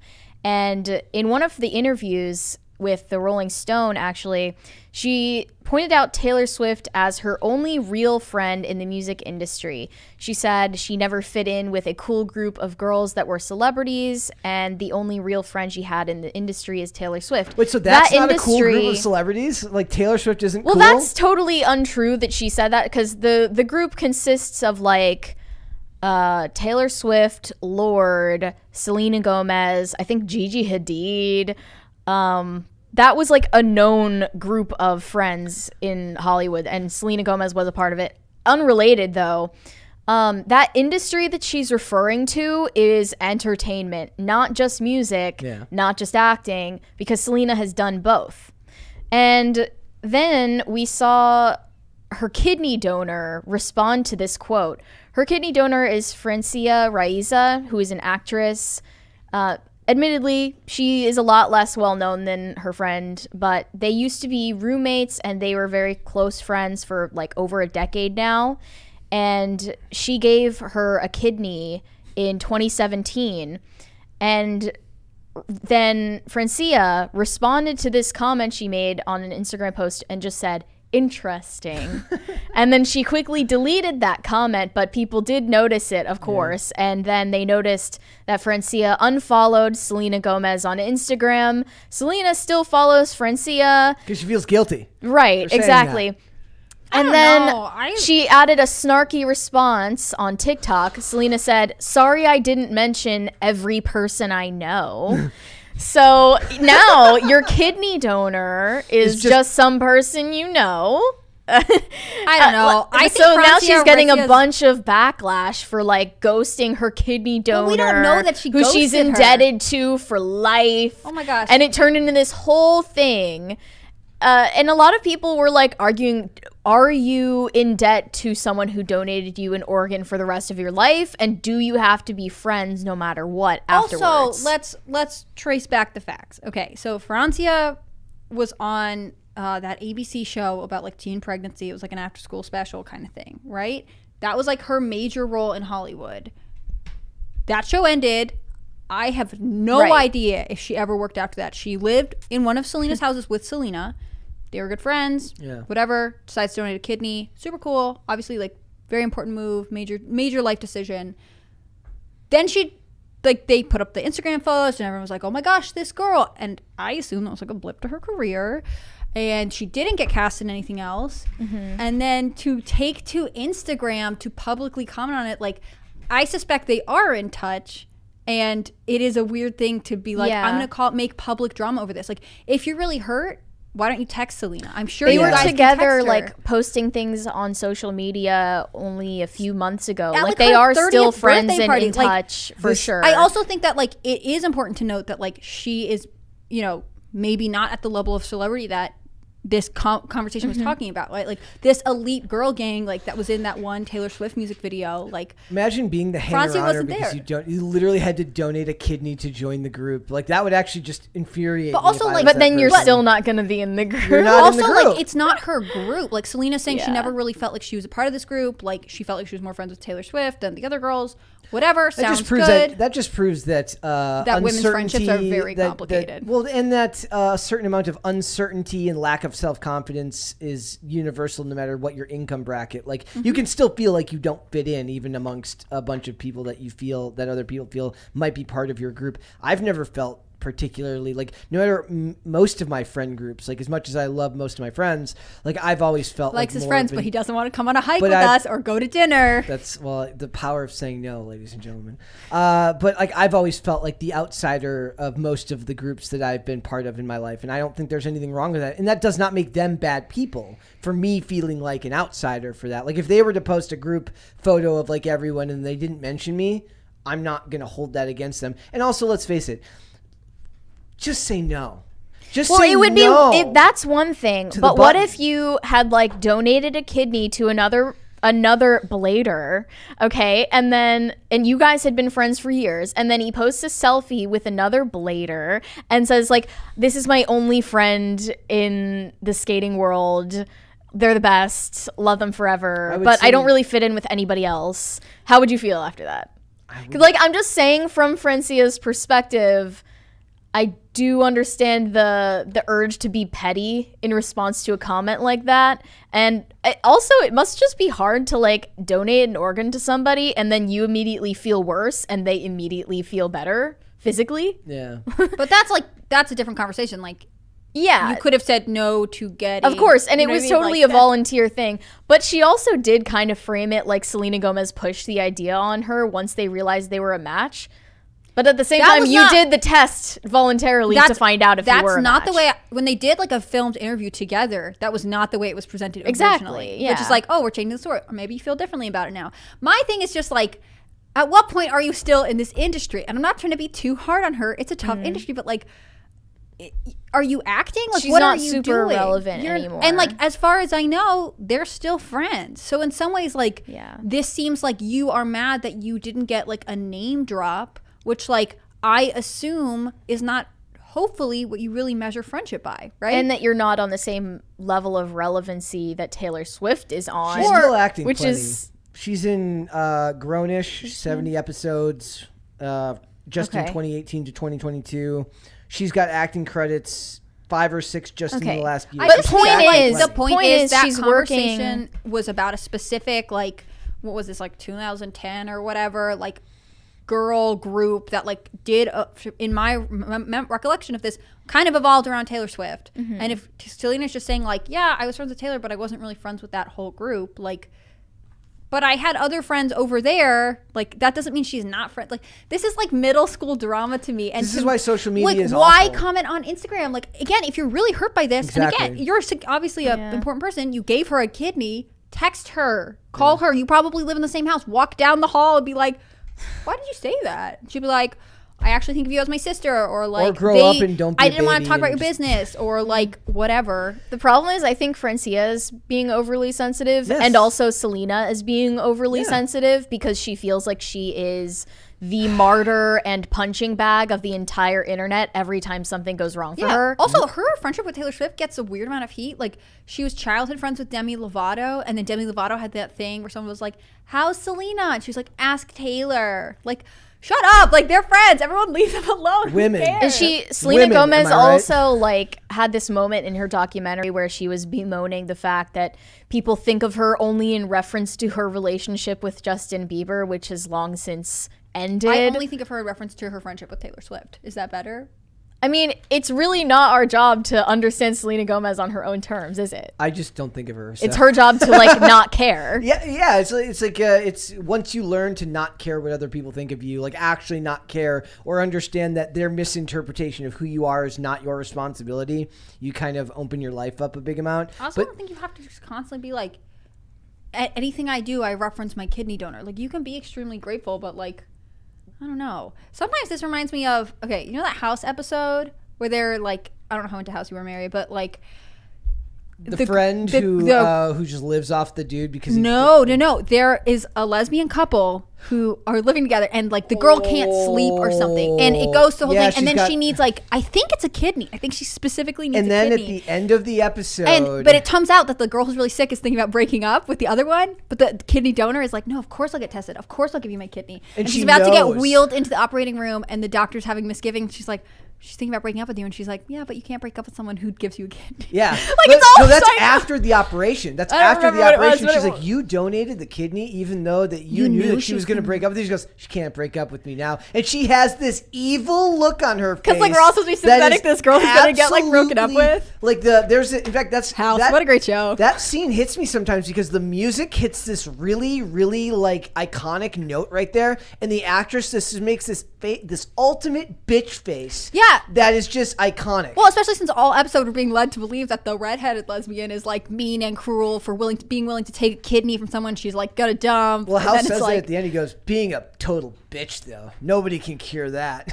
It's amazing. But like in some ways, like I hope she doesn't feel this way, but does Francia feel like, well, I gave you a kidney, so at all times you must reference me? Like, yeah, that's also weird. There was an episode of another show, and I can't remember what it was off the top of my head. Like, one dude is like, these two guys live with each other, and nobody can figure out why one of them, like, he's like a campaign manager for a politician, and the other one's like a transient, he's never held a job for more than a few weeks, he's constantly in trouble, and they can't figure out, like, how do these two guys end up friends and together. And it turns out that the guy who was kind of the screw up gave a kidney to this other guy, and so the guy's been pulling him out of messes for years because he feels a certain amount beholden to. And what is it? Is it in Japanese culture where if you save someone's life, you're responsible for them forever? It's too stressful. Don't save anyone. So just kidding. It's like, at what point does she have to mention it every time that Francia can't be offended? Also, let her live her life privately. Maybe Francia lives, like I said, maybe she still lives down the hall from her, and maybe she takes her to Italy for her birthday and like does whatever. Like, maybe they're really good friends, and this is actually a dig to Selena. She's like, you only want to be my friend for the public recognition? Like, yeah. I just feel like this is interpersonal drama that borderlines on like just immature girls, like middle school girls. Women cope. Women social media cope all the way. I don't think Selena Gomez is any more mature. Brett, I just sent you a video that was like the peak of melodrama from Selena Gomez's new documentary. Where she, like, I'm sorry, if you openly broadcast yourself sobbing on your couch to the world. Also, like, what are we supposed to make of that? She and Taylor Swift, why did either one of them need to put out a documentary? I don't understand. Taylor Swift's documentary was a crime against humanity. Terrible. Also, Beyonce's documentary was weird. Did you watch that one? Beyonce put one out, and like, it came out that she has like a whole room in her house where she keeps all her prizes, and there's a lot of like her clearly talking to her like laptop camera being like, I just feel like the world and like here are my deep philosophical thoughts, like as if she were just recording into like her MacBook. You like, heard it here first, guys. What? Pop stars, stop. You heard it here first, guys. No time for the Fast and the Furious, but all time for Beyonce documentaries. That one came out like 10 years ago. Let's play this. You want to play this clip? Yeah. Okay. At least the beginning of it before we get tired of it. Good enough by myself. Like, when am I gonna be like? When am I gonna be good just by myself, not needing anybody to be associated with? Like, I want nothing more like that than to not be my past, and it comes back. So just, I think she should just like quit Hollywood, move to the desert, take Francia apparently, and just like call it a day. Is there a guy analog to this? Like, bro, I let you borrow my truck last weekend and you didn't even thank me. Like, is there a guy analog to this where they complain on social media about not getting enough recognition from their bros? Or is this a uniquely? I think Selena Gomez just feels uniquely put upon for some reason, and I don't think that that's valid. Like, she just constantly whines about She should just like take a year off and like. I think she has though move already to Iowa, hang out, like open a coffee shop, don't tell anyone your name, and really get that time away and see if you still feel like your past is like something to avoid. Your past is like you what wouldn't built your recognize career. Selena Gomez if she was your barista. I don't know. I would. I don't think about her that much. I mean, like maybe dye her blonde. You know what I mean? When I see wear her- glasses for the year. I think of Lucy if you really Hale. want to be separated, I think of Lucy Hale too. I think of Lucy Hale, not Selena Gomez. I also watched this video of someone holding a picture of Kylie Jenner, and he was like asking people on the street, like specifically men, like, who is this? And all of them thought it was Selena Gomez. Really? That's funny.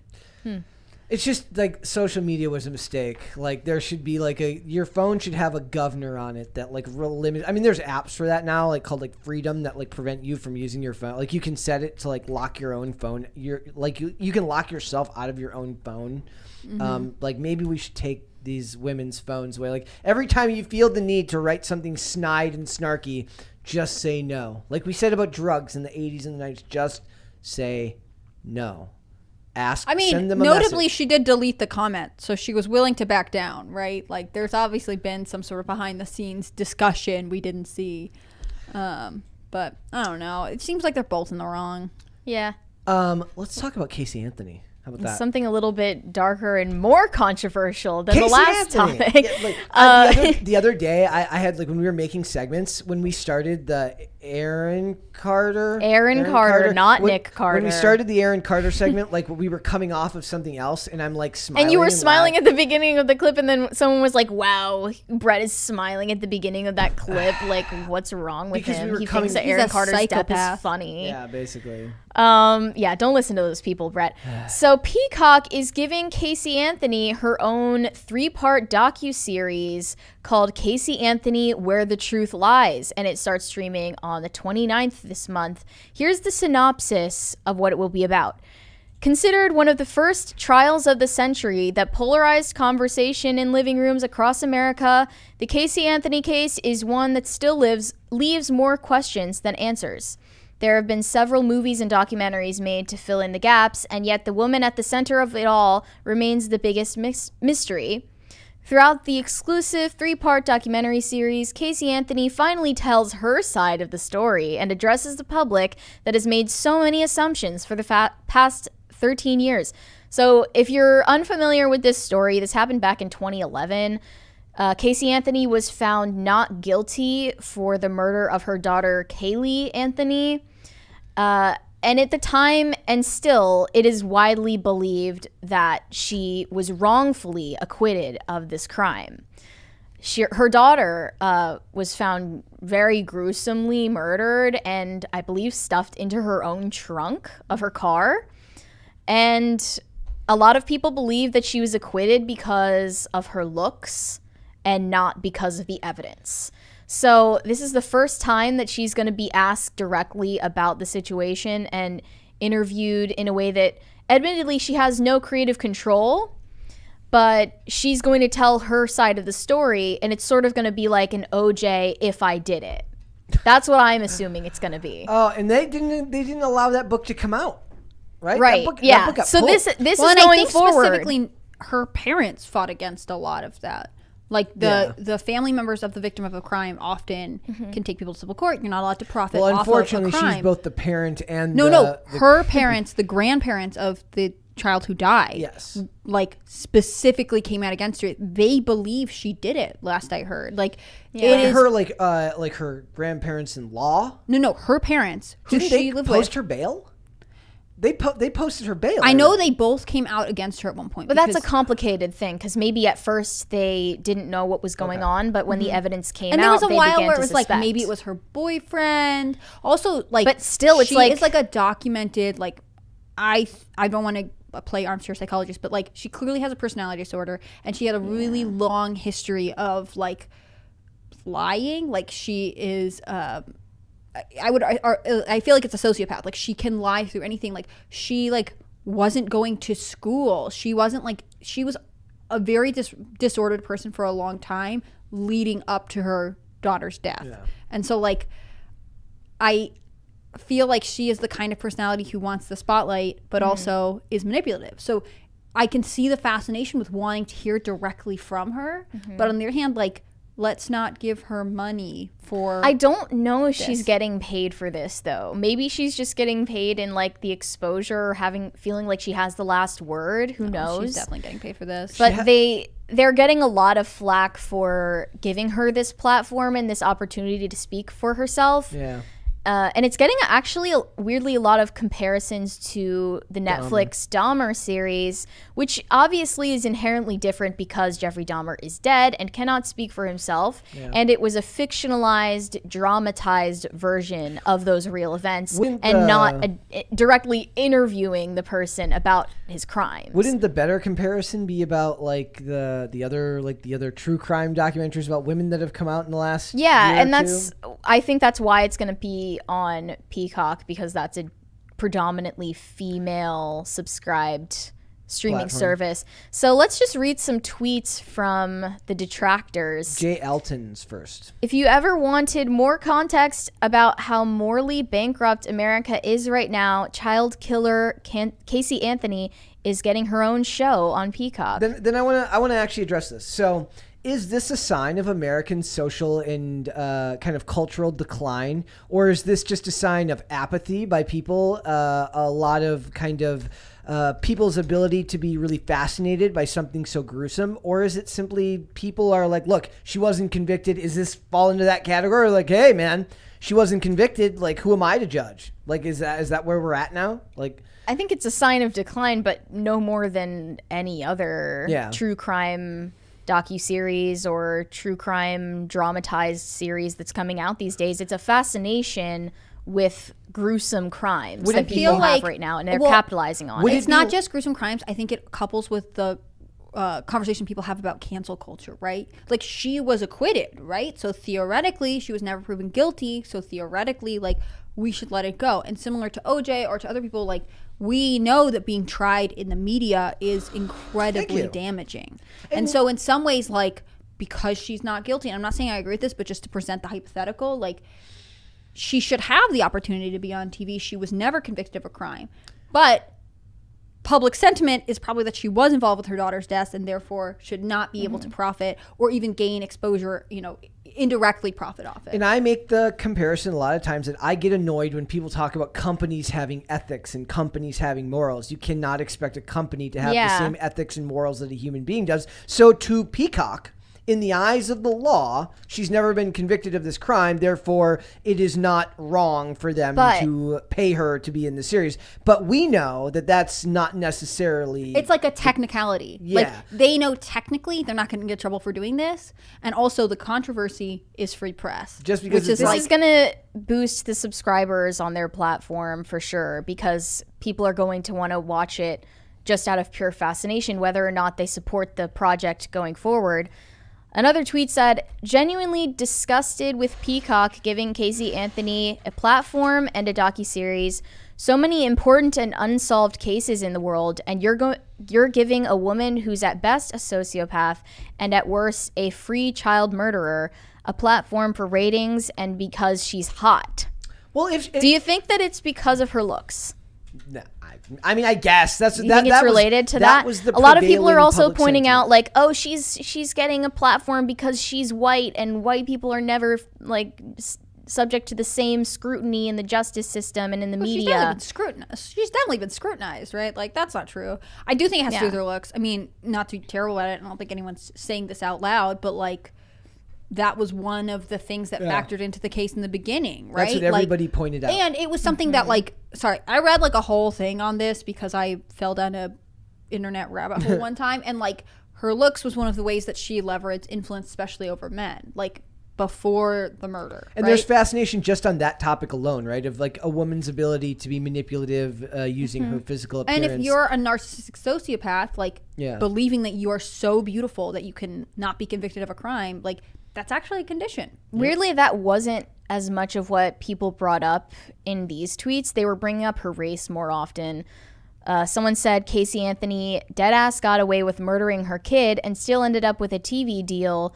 Boy, I tell you, white women in this country start the football game up 21-0. But she allegedly also murdered a white woman, her daughter. So I would say that, like, kind of. And if you compare this to the other, like, famous acquittal of O.J. Simpson, which was incredibly racially divisive. I would also say, and I feel like I can't go into this too much on this platform because it's not, like, it's kind of political, but, like, there are a lot of cases that we don't cover that Hollywood opts out, even though they know true crime is a big industry, because you would you'd have to talk about race in a way that would make everyone uncomfortable. And so we don't talk about those. Well, and that's kind of the double-edged sword there, right? Like, this gets mentioned and that person can say it's about race, but then that's because they don't know the other case exists because Hollywood won't touch the other case because of the hard questions it might ask. This one here says, unless Casey Anthony confesses to murdering her daughter, I'm not trying to hear it. Well, even if she did, at this point, she still wouldn't get convicted. Yeah. Whatever you say after jeopardy, after the finality of you getting acquitted doesn't matter. Another person said they want Chris Hansen to come out and tell her she's under arrest for killing her kid at the end of the series. Doubt that that's going to happen. No. But yeah, I just think that this is only a sign of decline in the sense that people are obsessed with true crime for all the wrong reasons these days. Does the time period of it speak to, like, do you think this will be the same thing will be true in 10 years, like with crimes that are going on now? Yeah. You do? You don't think this ever ends? Like, I guess with Dahmer being as popular as it was, granted it's a dramatization. I find the genre so passé. Yeah. This fascination with evil is actually so banal. What if they I went don't think really... it's evil. I think it's a fascination with, like, the unpredictable and the unknown, right? Like, one of the ways the coverage around Casey Anthony got, presented to the world was like, she's a young, beautiful mother, and, like, she's being accused of murdering her daughter. It's like your neighbor could snap one day and kill you. Like, we live in this weird world where, like, fear could be just around the corner, the bad thing could be just over there. So there is the interest in, like, the violent sociopath, Dahmer, someone who is just, like, deranged to us, but also it's the idea that you could live somewhere and it could be so normal and something terrible is happening and you can't see it. I think that kind of weird anxiety and fear really fuels a lot of people, and they become kind of obsessed with true crime because it gives you a sense that you are, like, in the know, in the knowledge. And again, I think it's really subconscious. I think true crime will stick around for a long time because it has become this thing where people feel like activists about it. They feel empowered. And I do think that there are, there's a lot of ways, I think I've talked about it on here before, but, like, it really bothers me that there are YouTube channels and creators who, like, do their makeup while telling you true crime stories, and they'll be like, it's for awareness. And, like, I don't know. I'm beating my face and talking about Madeleine McCann. Yeah, but also, like, aren't you getting all the ad revenue from this? Like, you're probably not giving it to her family. This is the argument I make all the time about the idea of, like, raising awareness and starting a dialogue is all just BS. No, but there are actual, like, some podcasts out there who do, like, tell the story of an unsolved crime, and then people really do crowdsource information that lead to arrests. Like Mr. Ballin. Yeah, there's a couple really cool ones. So we have to balance this fine line where, like, as the internet grows, as we get access to more technology, as DNA science advances, like, there is a reason to revisit older cases. But I am not sure this case is the one to revisit, right? Like, we're not going to get an answer on who killed 20 her years daughter. of 20 years of Criminal Minds has warped the American psyche. Also, it is like, what if they made it like, look at this, she broke the glass ceiling. She didn't just commit a financial crime, she committed a physical crime too, and they just make it super, super evil. Like, it doesn't seem like something I would ever want to watch, but also I didn't have a unique fascination with this. What was the one that we talked about the girl who, like, egged her boyfriend on to commit suicide?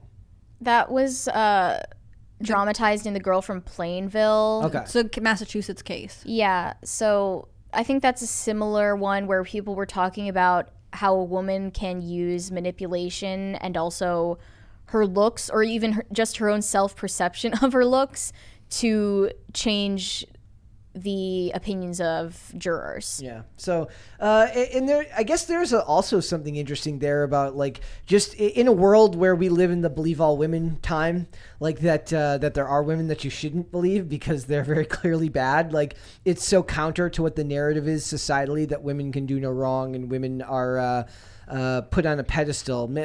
I don't. At least I See, what I think. Sorry, go ahead. No, go ahead.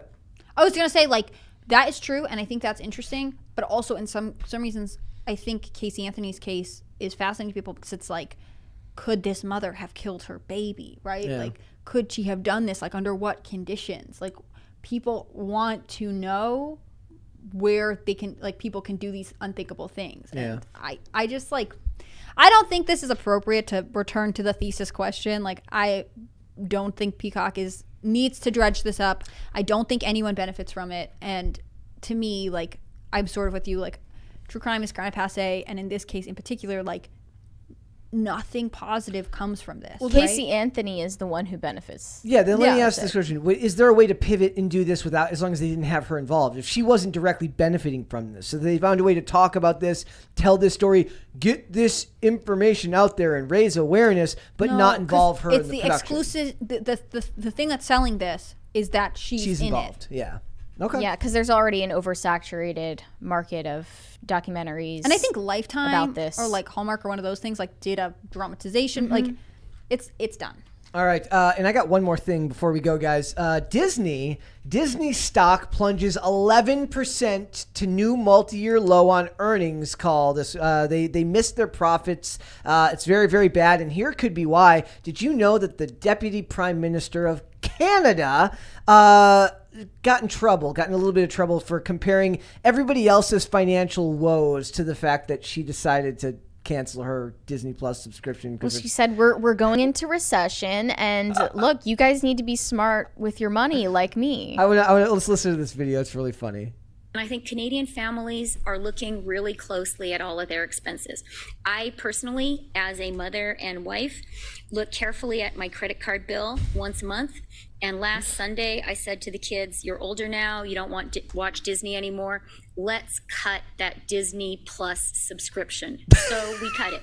It's only $13.99 a month that we're saving, but every little bit helps. And I think every mother in Canada is doing that right now. This is Disney's. This is why they're losing, man. If they can't even keep the Deputy Prime Minister of Canada subscribed to Disney Plus, how do they expect to make profits? So she actually did apologize for saying this, though. Why?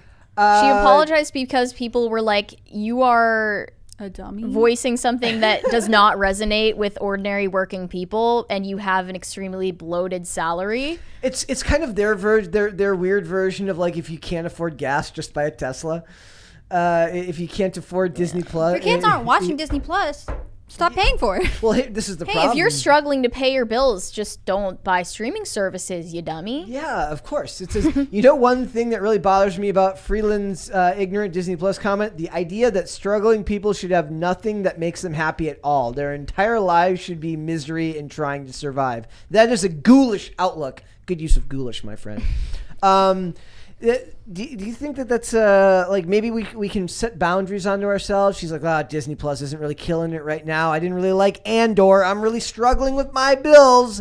I'm going to cancel it and get something else. Also, I thought that was high. I thought Disney Plus was still cheaper than that, but I could be wrong. Well, it's Canada. $13.99 It's different. is in Canadian dollars, which Okay. are I think worth less than American dollars right now. It says, I canceled my Disney Plus membership and now I can afford a house down payment in 208 years. Thanks for the hot financial tip. Right. I feel like she like probably sat in her office and was like, I'm gonna give this speech to my like press secretary. What if I tell this fun anecdote?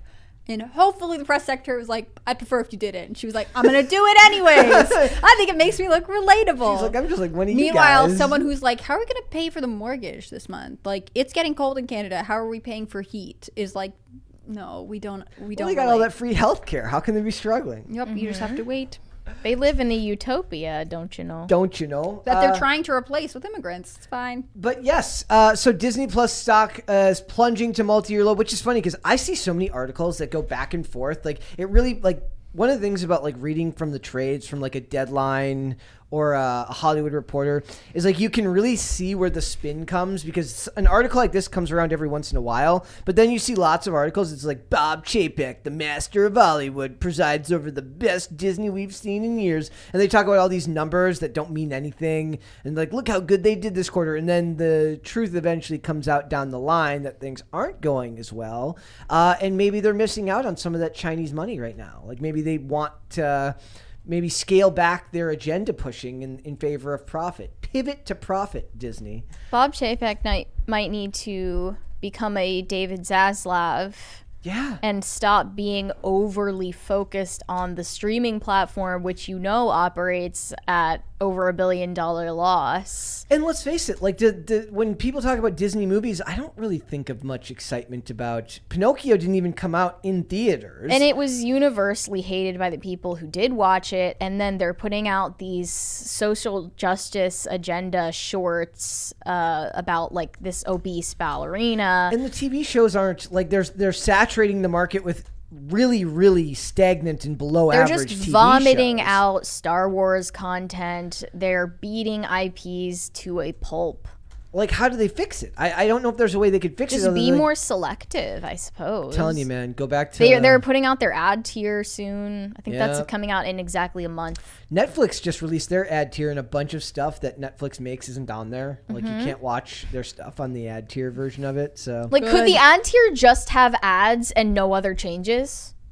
No, Why not? It requires renegotiating contracts. So like the shows that they produced, it would require them to renegotiate contracts with the actors and the production companies to figure out where they're, because they would get a cut of of those profits. So it is what it is. But I thought that was interesting. Disney, not infallible. I tend to be one of those people that I get caught up in the moment. I see all these like very, very clearly biased articles that talk about how great Disney's doing and their stock is doing so great. Also, I think I saw recently that like the Galactic Star Cruiser had no bookings and they've priced out the middle class entirely from their theme parks. Like, who are they? They really just want rich, Childless millennials Yeah. with a lot of disposable income. yeah, it's so they can come there and take pictures and hold up the line.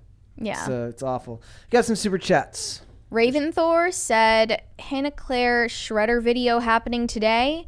Look, if you want us to react to it with Hannah Claire here, please just send the link into the chat and Brett will open it from there, because I don't want him to open the subreddit and just look at it while you guys can possibly post something incriminating on there. Guys, So send the link directly to that video and we will be able to react to it. If you send it before I'm done reading these super chats, let me move on. did we get, was there problems with the money guns? No? Why?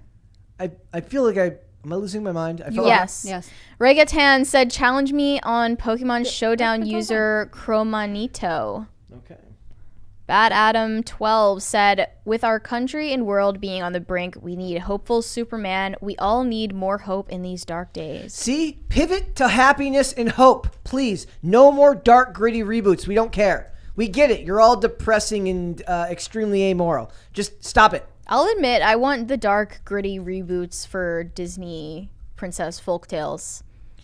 Yeah, but Yes, that's the close. Little Mermaid version of that. Terrifying. Yes. It'd be great. Can't wait till we get the Bambi one that's just live action Bambi where they just no.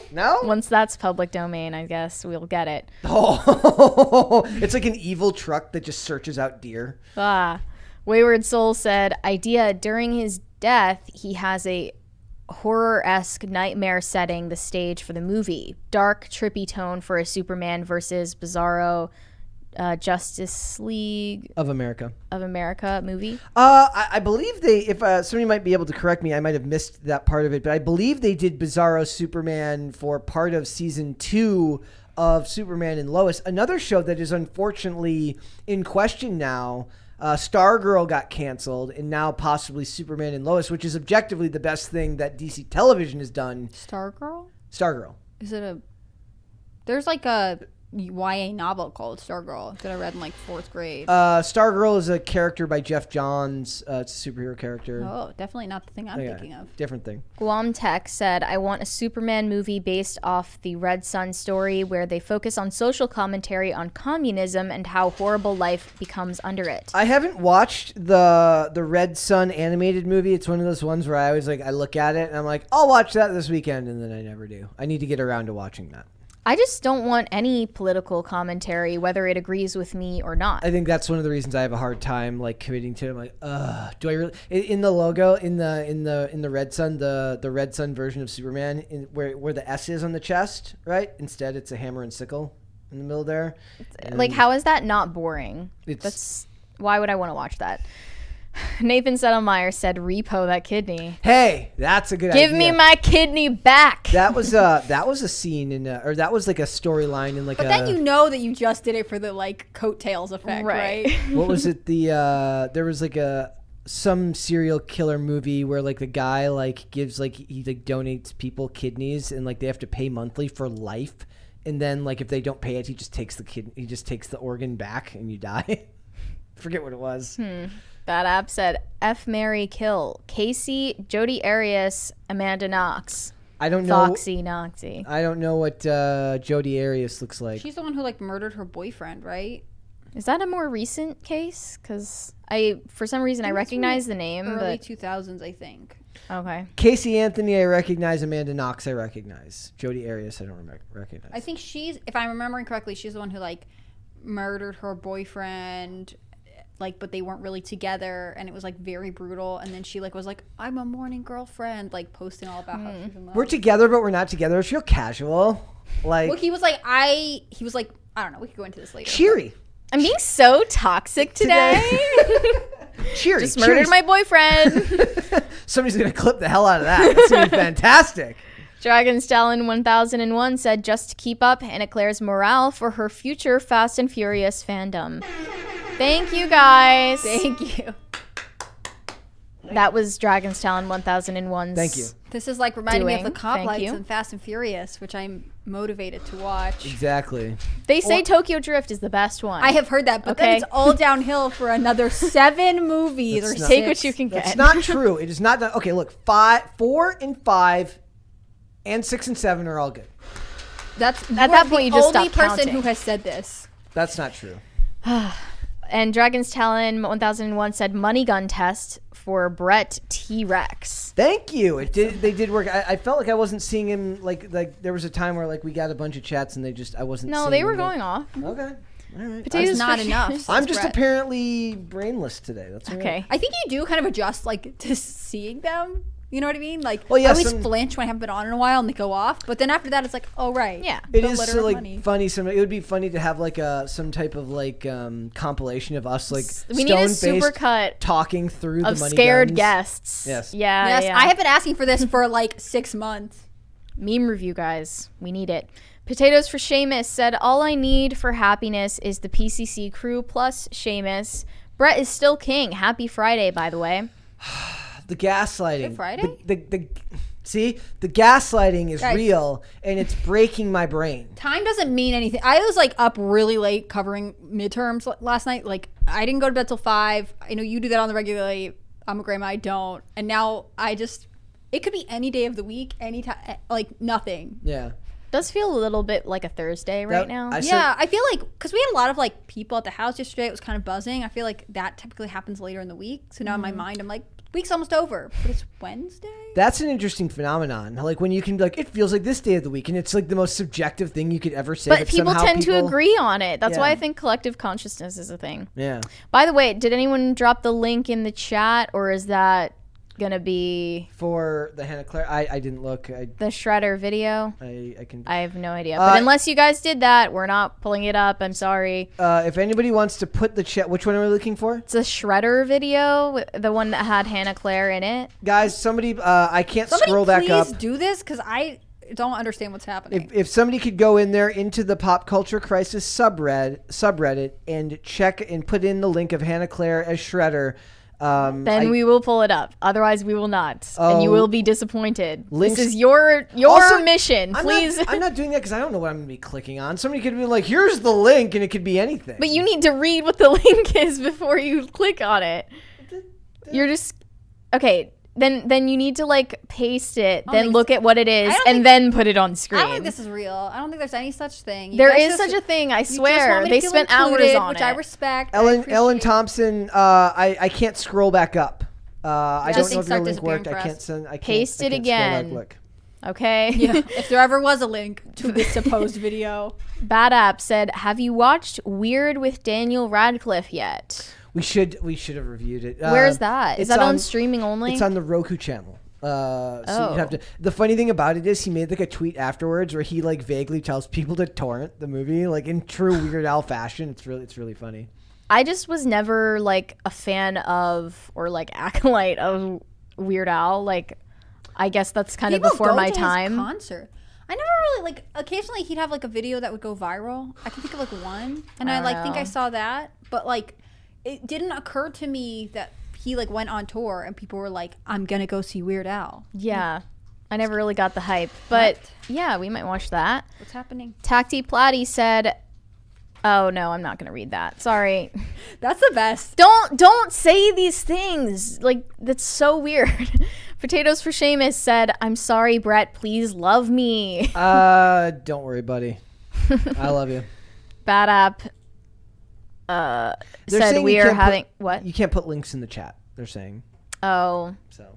Sorry, guys. Oh, interesting. You can't put links to a non-existent video in a chat? How interesting. I swear it exists. I don't believe any of Someone you. spent hours on it. It does exist. I get it. I miss if you you too. join us for our next meme review, then I love being on the show. You guys don't have to include me in your fun young people memes. Because they've got to see your fresh reaction. Bad App said, we are having a Taco Bell sauce fountain at the wedding. Yes, the wedding that doesn't exist and will never happen. Mary is very adamant that wedding will not happen. But hey, Henry Cavill was just talking the other day about how women, he wants to be able to woo women. So Bad App is just sticking true to old school values, or you may not think you right. You may the not first know thing I think of when I think of Bad App is old school, traditional, tasteful. I missed that this was Bad App, and I thought it was just somebody letting us know, like, hey, my fiance decided to have like a Taco Bell fountain at our wedding. I was like, cool. I love getting these life updates. Dragon Stellan 1001 said, can't post links in chat, only mods can. Do we have mods? How interesting. I repeat again. I guess we should think about that. But yeah, sorry, I didn't know that, guys. Well, we'll get her reaction at some point, promise.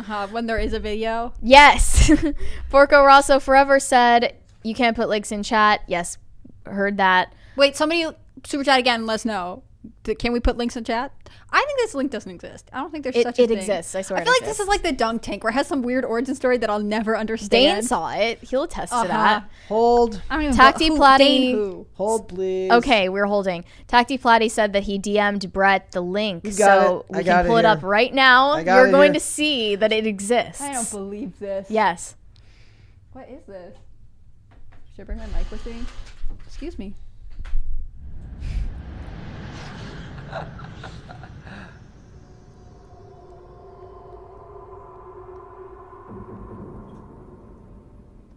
No. Can they see this too, or is it just me? Yeah, They can see it.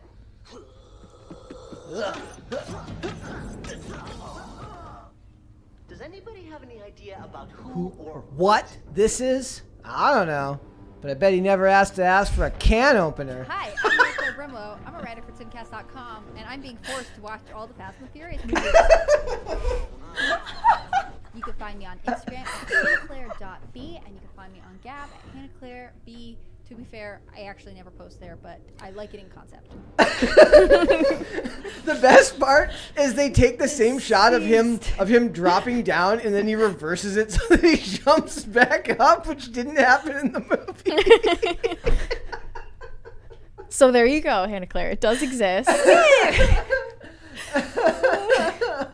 That's so funny. Also, because you kept saying Shredder, and I didn't particularly it was like the villain from Teenage Mutant Ninja Turtles. I kept thinking like an Office Shredder. Yeah. Like I was like, I don't know if I want to see this.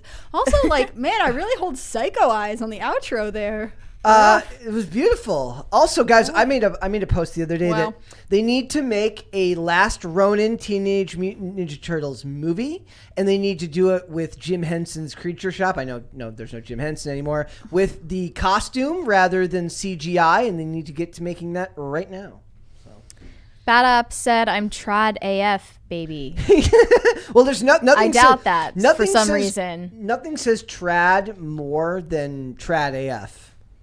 Nothing says trad more than posting vulgar messages in a live chat every day of the week. Yes, okay, I have a request. Chuck E. Cheese says Super Shredder. Somebody who, I don't remember who made, was it, it was Gross John who made the Super Shredder, or the Shredder one. You need to do the same thing with Hannah Claire, but you need to do it with the Super Shredder scene from Teenage Mutant Ninja Turtles 2, The Secret of the Ooze. The Secret of the Ooze? Immediate no. I hate the sound of that. What? Super Shredder. Scene next. Why are you petitioning for this? We need this. Hannah Claire as Super Shredder. Make it happen. Potatoes for Seamus said, mods, you say?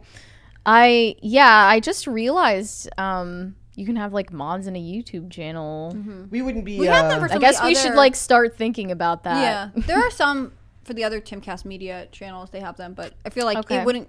I think they'd want it to be someone who works here. Not Porco like, Rosso forever. You all are great, but Porco Rosso forever says trad app. It's like bad app. Trad app. It's his like alternate personality.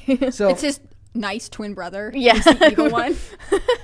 All right, Hannah Claire, thank you so much. Hey, thank you for having me. Let everyone know where they can find you. And remember, don't with this one. Be very careful about how you say so, because it might change how you're portrayed when they make you into Super Shredder. Yeah, seriously. Oh, there's a lot of pressure now. I'm Hannah Claire Brimlow. I'm a writer for timcast.com. You can follow me on Instagram at hannahclaire.b. You can follow me on other platforms if you can find me. I'm not that interesting on them. You should follow Timcast News on Twitter. It's great. You can see our articles. I'm really grateful for all your support there. I will try and think of a way to be more accountable on the Fast and the Furious front. I have no idea what that will be, but I'm trying. We appreciate it so much. I'm doing my best. We appreciate it so much. Mary, where can they find you?